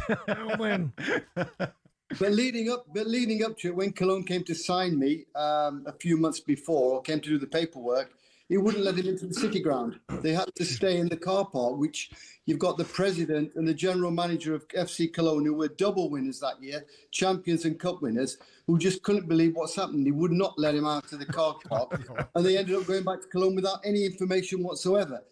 And then the fact is that we found out from the UEFA rulings and regulations that they could only claim £600,000 for me. And if I moved to an English club, it would have been, they were hoping it would have been double that. You know, seeing that they just signed Trevor Francis as well. Yeah. So he wasn't very happy about that. So when they won the second medal, he never answered any calls, never answered any letters or anything like that. And we just got on with life. But 18 months ago, I was back at Nottingham Forest. And it's all about the so-called miracle men. You both know the lads very, very well, being in Nottingham. And, you know, I thought, well, we ought to put a wrong right here. And I first started with Debbie Hewitt at the FA and Nick Randall at Nottingham Forest, who requested the medal on behalf of Nottingham Forest. And it's taken a bit of a while, in fact, 18 months, but it got sanctioned by UEFA. The medal is on its way over to England, and Nottingham Forest, as you know, Johnny, who played a big part in the final stages of it, are going to present it on the 16th of April before the Porto game at the City Ground. Oh, it's fantastic. It was brilliant because we mentioned him earlier on, but this is where Mr. Marinakis is very good. I just mentioned the story to him, and straight away he went, "Yes, we'll sort that." Yeah, he backs a lot of things. He backs, he understands the history because he was a young boy in the late 70s, and he remembers Tony and those players and the Miracle Men. And it is funny because, I mean, they talk about the Lisbon Lions. This was to happen to them in Glasgow. You boys, you're loved in that city in a very special way, Tony. Wherever you walk, it's always like a Frisian goes through the pub and the room, wherever you're there. You are dearly loved in that city, aren't you? Well, we always say when we're all together, like if you go back to Nottingham, as we go back as a group, as you know, Johnny, every so often, and a few of the lads still live in Nottingham. It's a little bit like the Beatles. How can you imagine going back to Liverpool, right? Crazy. In fact, we keep saying when we meet up or we have an evening with or something like that, are you not fed up of hearing all the old stories and, you know, about the Miracle Men and Mr. Clough and things like that? And they all go, no, just keep them coming, right? So, you know, it's been a long, long time, but it's really nice that the city of Nottingham still recognises it, and obviously the football club as well. Yeah, they're a brilliant fan base for that. Brilliant. Tony, I love it. I was obviously young in them days, but I go down, as you said, the Thursday club and catch up with all the lads there, and it's brilliant. I never get bored of it. They keep telling me the same thing every week. I absolutely love it. I'm the same, yeah. No, so it's brilliant. I respect all that generation. Well, all the generation. It being times change, you know, and you know the past's a different country. They do things differently there, as they say. But it was a time when we were talking earlier on where if you were a British kid and you watched the European football, it's something special about it. The way the pitch looked, the lights, the sound. It looked yellow kit. I used to love the Forest yellow kit, and Liverpool as well at that time. And then later on Aberdeen, Aston Villa. These were great teams, Tony, weren't they? And you knew a lot of these players because you played for England in major tournaments, didn't you? Yeah, well, our story started, as we all know, in the second division, and just getting up to promotion with the skin of our teeth in the final game of the season when I think Wolfsgate and Bolton Wanderers drew, and we landed in Palma Airport in Mallorca. And we'd just gone up to the big league. So you can imagine what that would have been like and all the lads, right? But, when we won we were champions of England, we all dreamt of going to play in a European city. Was it Spain? Was it Italy? And then came the draw, Liverpool. And in your famous film, Johnny, as it was taking off, the plane was taking off to go to Spain or Italy or some exotic country. We heard we're playing Liverpool, and the plane reversed back onto the runway. Right, yeah. So we were a little bit disappointed for about 24 hours when we said we're champions of England, but we're playing champions of Europe, and a team that had got a massive amount of experience in Europe. Then, you know, Cluppy came in and said, listen, you want to win this trophy, you've got to go and beat the best. So let's get them out of the way pretty quickly. And then, as you know, that great game in Nottingham, iconic Colin Barrett goal, the second goal. And then we could always close ranks when we went to Anfield and 0-0 at Anfield. And that set us off, to winning the European Cup, the first one. Do you know, I got a great stat, because that was a great Liverpool team. A lot of Liverpool fans say to me that's one of the, if not their greatest ever team, the team of the late 70s. And I always say this to people, and people go, what? Nottingham Forest and Liverpool won what we now call the Champions League for half a decade between the two of them. For 5 years, they swapped the European Cup. Imagine that now, two teams just win the Champions League. That's what they were. That's how good those two teams were. And they were only, 50 miles apart. And, this sort of incredible, intense rivalry grew in that time, out of nowhere. And there's this great story, Tony, the boys were telling me that when Clough first comes in Nottingham Forest, he goes, they lose to Notts County famously. Tony was on loan at this point, in Lincoln. And they're all looking a bit down the next morning. And apparently Clough goes, why are you looking so down for?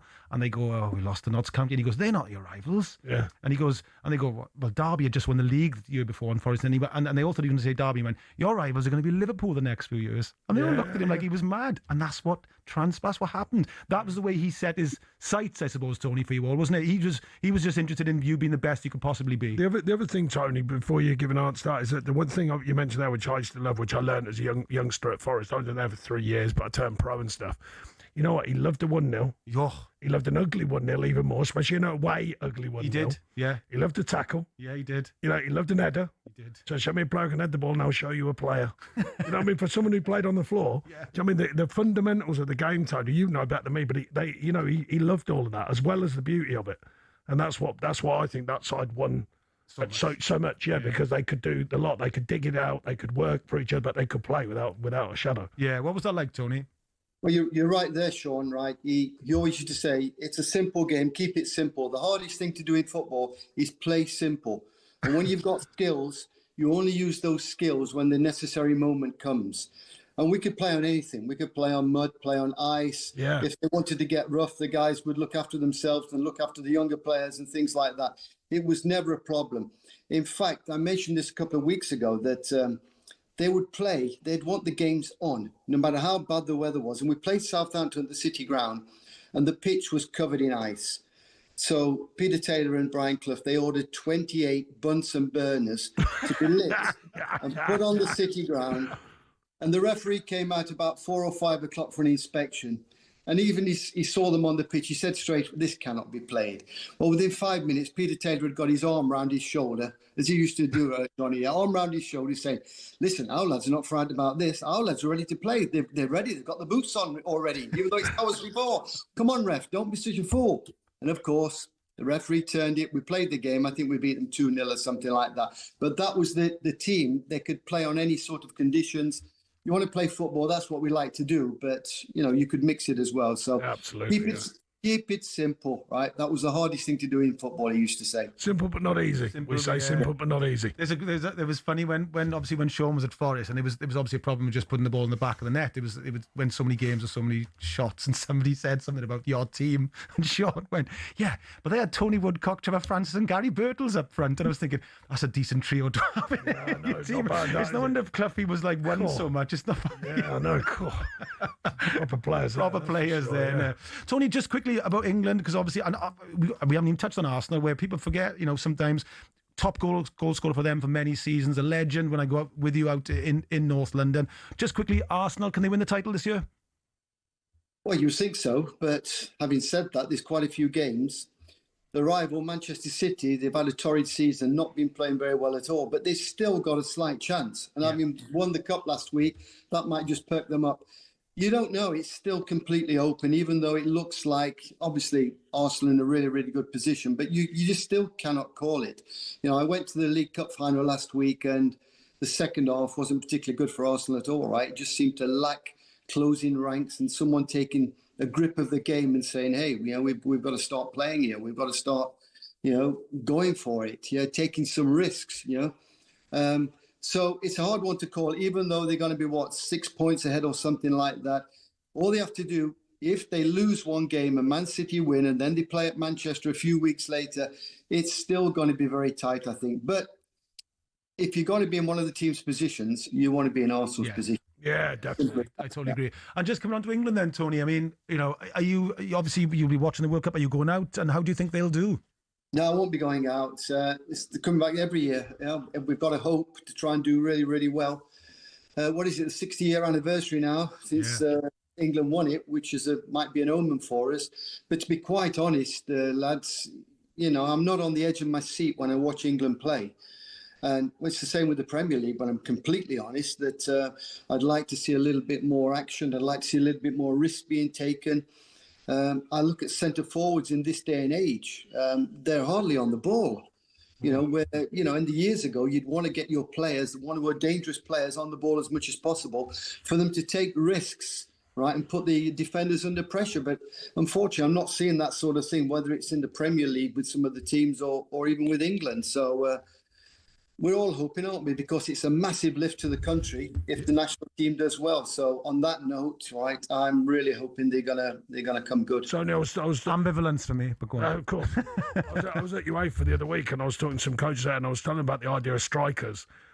And I was saying that if you think about it, the way the game's changed now, and the way these academies have changed, virtually all academy sides now play with one striker. So therefore, you've got half the chance of developing as many strikers just from that alone. Whereas back when you were younger, and I coached it for many years, people used to play 4-4-2, so you got two strikers. So therefore, you got two players learning their trade.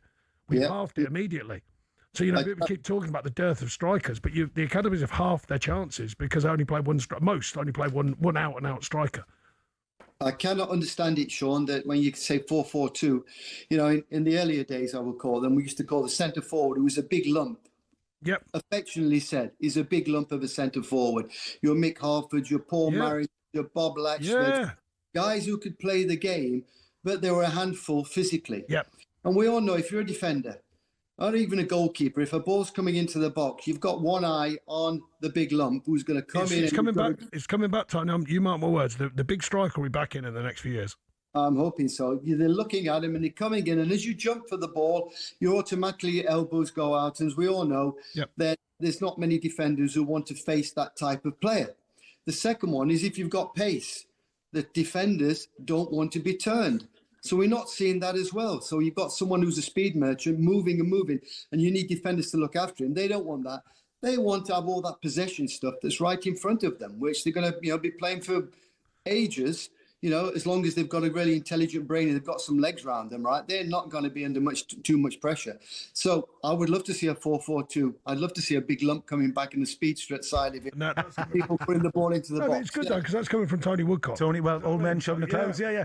Well, listen, Tony, been brilliant talking to you. I might see you later. I'll drop you a text. And congratulations, that medal is well deserved, and it'll be a brilliant night. And I'm absolutely certain as always, the City Ground will give you a magnificent welcome. Fantastic, Johnny, thanks very much. You put the final bit onto it, so thank you very much indeed. See you soon. Cheers, Tony. Mate. All the best, mate. Ta-da. Johnny, can I just say someone's actually messaged him, right? Because I got this message thing in front of me. I never used to have this. This is an interesting one. In lieu of it fits in. Yes. Have you seen this? Yeah. If can Dyche answer a question that's going around on my head as a Forest fan? This is Matt from Nottingham. Yeah. If Forest win the Europa League, will he get a medal? Seeing he was manager of a lot of the games. Yeah. It's interesting. It's not that I'd be. By the way, if they win it, absolutely buzzing for them. Brilliant. Just to be clear, but also somebody quite rightly has just said to Johnny's geography. I wouldn't want to be Johnny's taxi, or I would want to be Johnny's taxi driver because Liverpool's not 50 miles apart from Nottingham. He's right; it's 100 miles apart. Yes. So yeah, it's just right, well, I got that right. I got that wrong, but sorry. Yeah, but you're right. Just to call it out. Brilliant stuff. Stay with us. Getting loads of wonderful texts, and thank you very much for all your kind words. We'll be back in a few minutes.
Former Liverpool manager Jurgen Klopp has broken his silence on Mo Salah's impending departure from the Reds. Here he is talking to the Anfield Wrap about the legacy that Salah will leave behind.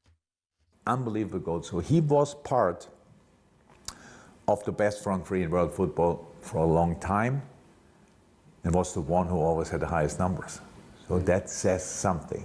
That really says something. It's not easy to be slightly above the other two guys, and they have all their specific skills, but Mo was the one for the last situation. He wanted to have that more than anybody. So Sadio was a mix of both. Like, yes, he wanted to score goals, but he could have played midfield even, so that's his skill set. Bobby was the genius who didn't care about anything and could play absolutely everything, and Mo was the one who was really always the goal in his mind. And you cannot train that, and I don't think you really can learn it. It's inside.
Dyche.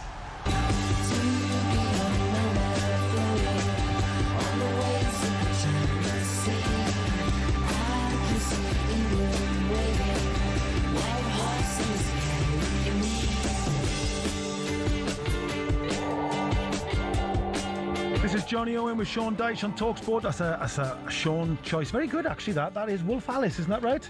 What a tune. What a band, by the way. Yeah. Saw them in Nottingham. Brilliant. They reached out to you via Football Focus, didn't they? They did. They said in an interview, he said, I heard Sean Dyche, a big music fan. I heard he lives in Nottingham. Would you fancy coming to the Motor Point Arena watching us? I did. And they looked after. I met them. Fantastic singer as well. She's got amazing presence. Yeah, I met her after. She's tiny. Is she? Yeah, but you're on this stage and it looked like amazing. Brilliant. We're getting Really messages good now. band. This is a lovely one from Matt. You've got to be careful with these because you can read stuff out sometimes. You think, oh God, they're trying to get me. It's check out Glass Caves. He said top indie band, and also the Utopiates. I was looking at that. I was going because I've had a terrible run of pronouncing things wrong this morning. I'm all over the shop. I told you keep getting your words up. Yeah, I do get my words mixed up. I kept, what did I say the other night? The lights are getting nighter. Yeah, the lights are getting nighter. Yeah, that's a good one. So, I like yeah, that one. Utopiates. So we check out. So Greg, yeah, give us your recommendation. So now we've got in the studio a very special guest. It is Sean Dyche's son. Whopper. Max Dyche. Whopper. A very handsome lad. Takes after his mother. Genetic anomaly. Yeah. And Max is a young professional footballer for Northampton Town. Just playing his trade there. Centre half. Max, welcome to the show. Welcome to the studio. You've just the first question I thought I was going to ask you was, what was your dad like when you were a kid? Did he shout to you, or was he pretty laid back? No, he was very just didn't get involved at all. He was sort of sitting in the corner with his big coat on, as you can imagine. Got a lot of stick for that. John Begin being a big fan of his big coat. Yeah, of course. But he just stood out the way, didn't really say much. The only time he did, which was once, and I remember it very clearly, I was about 12 or 13, and while the coach was talking, I was distracting a few of the lads, let's say, and having a bit of a laugh. And he shouted up for the sideline. He gave me the proper look, and he went, "Son, if you ever do that again, I'm dragging you off." Did you? And that was the only I don't one. That like- was the only time. No, I don't like bad behaviour. No. No, not on a football pitch. If you're there to learn and enjoy yourself, not start. No, it's lipping the ref, I think. It's lipping the ref. No, that was a different one. All right. Twice then. Yeah, twice. I shouted on. I said, I don't care about the coach, son. If you carry on, you're coming off. Yeah. Did you? Yeah, because I just think, I don't try and pontificate about things I wouldn't do myself. But I don't shout. Never. Great saying I learned at Watford. We used to have a sign by the pitch, and I told Max this all the time, and I never did it. He'll vouch for it. You wouldn't shout at your kids when they're learning to play piano. That's a good point, yeah. So why screaming at them when they're playing football? So I never did that, did I? I never got involved in any of the sort of coach-player meetings. He'd always sit in the back and let them talk to me, and then obviously feedback as a parent rather than a professional. As it was probably a bit awkward sometimes for the coaches looking at him going, well, Premier League manager, I'm trying to tell his son how to get better. Yeah, you know the feedback, the coaches' feedback. I used to walk in there. No, he never, see in their never face. got involved. Yeah, you could sort of look at him like, oh, I was supporting him, I've got didn't to I? deliver a good thing here. And did and tell us what it's like now. If he comes to a game now in Northampton, you're playing. Is it like a frisson? Are you aware that people are aware that he's there? What's that like for you? Not really. I mean, it's obviously something I've grown up with, so I've become more accustomed to it over the years. People at Northampton are used to seeing him around. He knows a lot of the staff personally, like Colin Coldwood, who's obviously technical director. Much easier for me to go there, isn't Yeah, it? exactly. It's a lot more relaxed, and as I say, people have become used to seeing him around. So it's probably not as a big deal as it once was. It certainly affected me when I was younger, maybe 12 or 13. Yeah. It was a bit harder for me. I didn't have enough time and experience to learn to deal with that. But over the years, it's certainly become less and less of Something you got used to. Yeah, exactly. Yeah, it's to tell Sean, you should tell us, the audience, quickly about the time you went to watch Max and Northampton Town playing against Mansfield Town, and you had almost slightly forgotten you played for Chesterfield, and they battered you, didn't they, their fans? They The biggest battering I've ever had off fans was the Mansfield fans. game? Yeah, playoff game, yeah. So I turned up there because obviously Mansfield and Chesterfield, big, the history of the derby games. Yes. Not thinking about it, genuinely, because I know Nigel Clough, and they're Mansfield, another club, some of these clubs are brilliant, Great club, yeah. No, Yeah. but the way they look after you. Yeah, yeah. Nigel's brilliant for doing a brilliant job as well. Yes. So he sorts me out some tickets. So I have to go into this director's area to get the tickets. As I'm walking by, I get absolutely pelters of Mansfield fans. And I mean, some of it pretty heavy. And I just turned around and started laughing. I was like, all right. That was like 28 years ago. You know? You never forget. No, they never forget. Absolutely caning me, they were. Some in good spirit, but there was a few got a bit edgy. I went, all right, call your jets. I'm not here for a fight. I'm just here to watch my son play. You know what I mean? So, yeah, it ended up in good nature. But, yeah, that's the biggest doing I've had. Yeah. No, I think it's been hard for Max, more so than my daughter. My daughter, Alicia, is fantastic, doing brilliant psychology degree she's doing.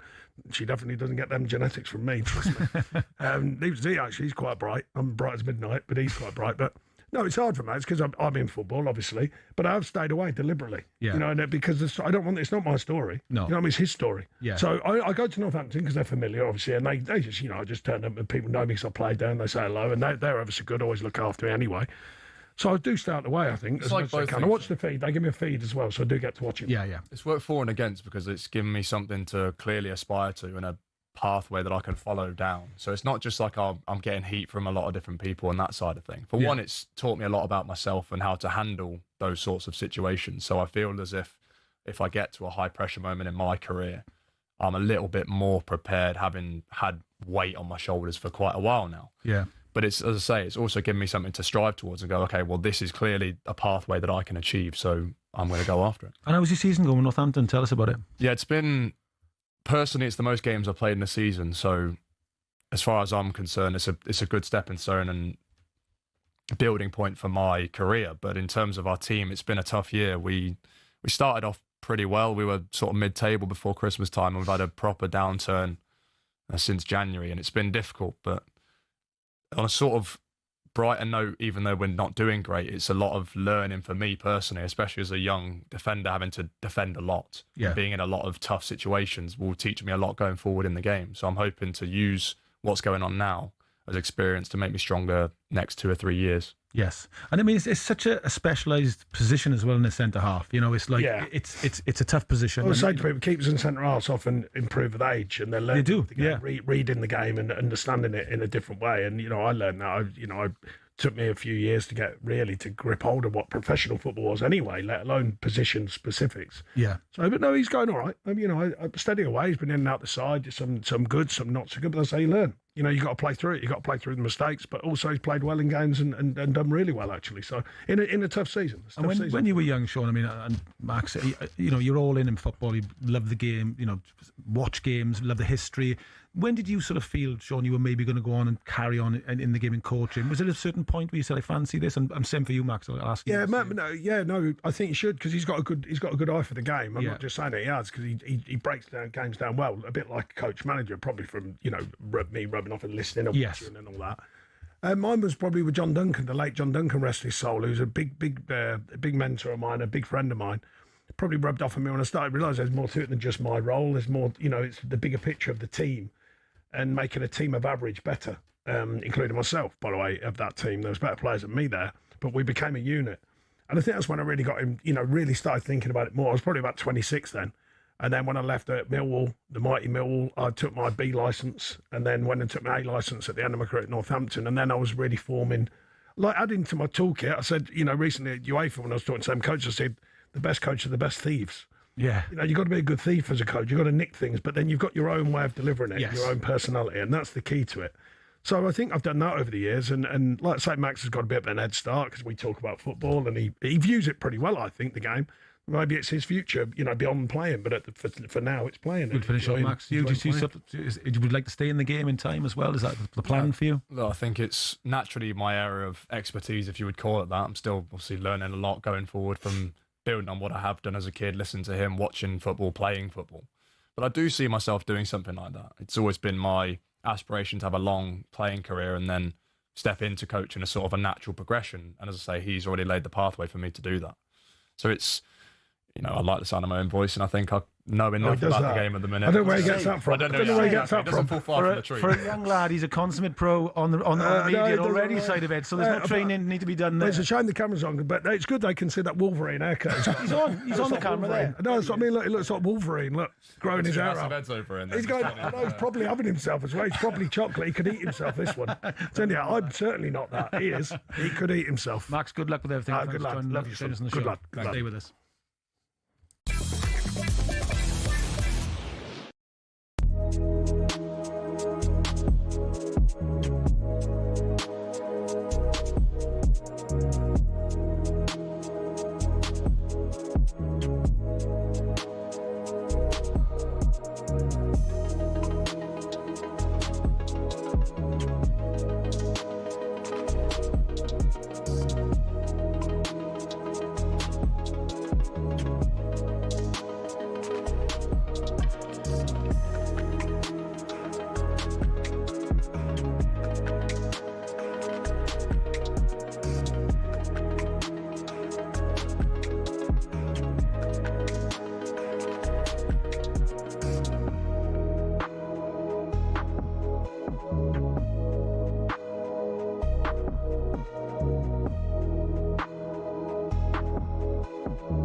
The talkSPORT 20k giveaway.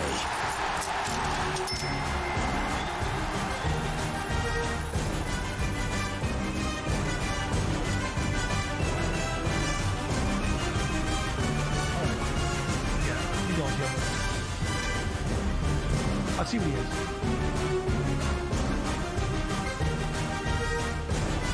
It's competition time now, and it's a belter. Just imagine what you do with £20,000. That's right, 20 big ones. Because talkSPORT are giving one lucky listener a chance to bag 20 grand completely tax-free.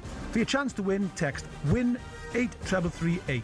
Text costs £2.50 plus your standard network rate, or call 0343 418 7260. Lines close the 9th of April 2026. 4 p.m. That's when you'll need to answer your phone if it rings, so make sure you keep it on. What's it? Silent? What's the opposite of silent? Non-silent.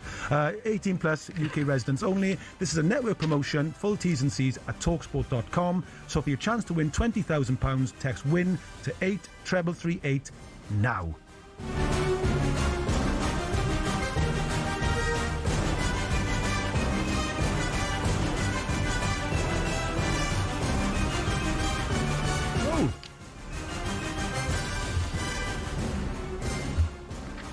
Is he there? Have you got him, John? Hello, John. It's Manchester United 0, Manchester City 2, the top of the table clash in the WSL, and the leaders Manchester City, who can get 11 points clear with a victory, are 2 goals up, 2 in 2 minutes from their tallies midfielder. Vivian Miedemar, both are headers. The first one, Alex Greenwood corner after 16 minutes inside the 6-yard area, planted it into the bottom corner. Just a moment ago, Oba Fujina with a ball in from the right, and another downward header from Miedemar, her 13th of the season. No more than City deserved. They have totally dominated this game. Within 60 seconds, they could have been one up. Fallon Tullis-Joy making a brilliant save to deny Alex Greenwood. And just before the first goal, Lauren Hempard smashed one against the bar. We've had 17 minutes. Manchester United 0, Manchester City 2. Thank you to John down there from Old Trafford. Sounds like a hell of a game, that. I love the fact you're getting linguistic lessons, Sean, from fans now. Incredible. Someone said my son used the word "those" correctly, and I didn't. God, come on. You Saturday morning, come on. Saturday afternoon now. So Saturday afternoon, sorry. Love it. Okay, so now it's time for. I know, yeah. So my brother messaged to say, tell Sean to come to Merthyr. He sounds like a really good laugh. Oh, thanks for the validation. I'll be down there like a shot. No, we are going, aren't we? We are going to go to Merthyr. We'll definitely do them before the end of the season. Promise that. Okay, now it's time for Roll the Dyche. Is that right? Oh, buzzing. We got this back again. Woo! Maya's in, who's the producer, and she's going to roll the dice. And what it is what do we do now? We just roll the dice, and then we ask a question, isn't it? So we've got 2 sets of questions, 6 questions each, and each question has a number next to it. So whatever I roll, that is your question. I'm excited. It's so simple. It's so easy. We've done this before, and you absolutely loved it, Sean. Oh, I did. So I thought that's what I signed up to. Exactly. It's a fair one. No football questions. We're just going to keep it nice and light-hearted towards the end of the show. So who would like to go first? I'll go. Okay, here we go.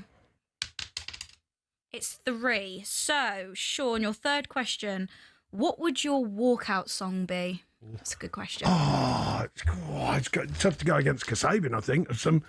I love my favourite Kasabian song is Underdog. Oh, what a tune. I know, I do love that. So, but then you don't really want to. It's not Underdog when you're going out. It's not ideal, is it? You want to go out there confident.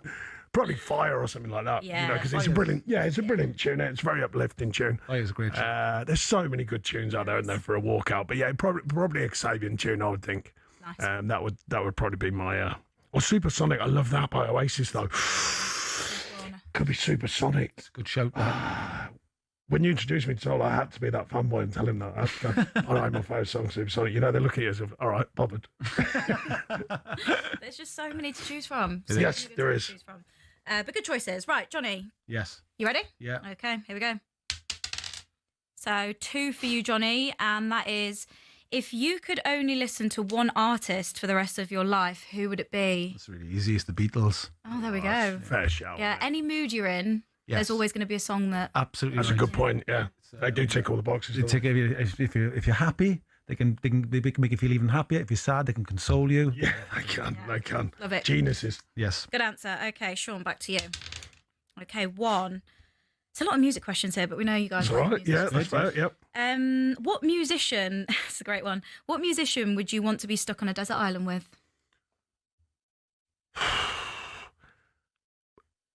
Whoa, God. I do say never meet your heroes, so take that into account. Yeah, I haven't met him, but someone I've admired just because the difference. I know, by the way, I'm not a musician, but the difference in the way he played was probably Johnny Marr. You know, the young blondie for me. No, I wouldn't. No. Well, I wonder why, Johnny. I think you said musicians. Musician. What? Well, I was thinking. Sorry, if we're talking singers, that's different.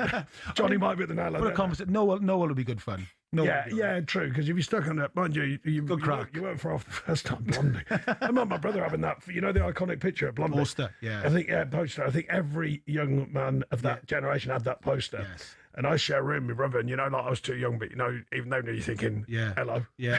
I mean, look at that. What a band Look as at well. Blondie. What were you thinking? I meant the musical prowess, Jonathan. Goodness me, what is wrong with you today, bro? Keep getting your words up mixed. Yeah, I am. On that note, Johnny, on to you. Okay. Second question, number 4. What is your go-to meal deal? So that is sandwich or your main, your snack and your drink. There is a whole nation judging you right now, by the way. Yeah, I know. So I know it's pretty ordinary, really. It is. If I'm in Pret, it's a ham salad. Oh, come on. Pret are brilliant for making way different, better sandwiches than just ham salad. Well, they should give us a free meal for just plugging them on there. Sorry. If say I'm in Greg's, then, Pret. okay. Pret, Andrew, you mean that? Pret. It is. I'm really boring. Ham sandwich, prawn cocktail crisps, always. Really? Yeah, I like a prawn cocktail crisp. And a Coke Zero now. I like I don't know. I do. Here we go. No, I think that's it. But, I don't like too much of it. That's anything. No. Yeah. It's because, your evening meal, what we used to call tea, that's where you get your Coke Zero is randomly sort of better than real Coke for me. I know. That's what I think, anyway. I agree. It's like Guinness Zero is nearly the closest thing I've ever tasted to being the same. That's a lovely drink. Don't get that little fizz, though. That little buzz. I'm a Guinness later. Yeah. Beauty. Not long to go, boys, don't worry. Thank you very much. Right, I'm Sean, enjoying it. back to you. Okay. We've done done that one. So 4. 4. Okay. If you were to have dinner with 3 people, dead or alive, who would it be?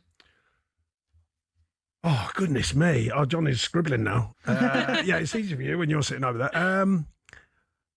Because I didn't know him in a way only as a manager, Brian Clough. Just I'd like to meet him just as being him.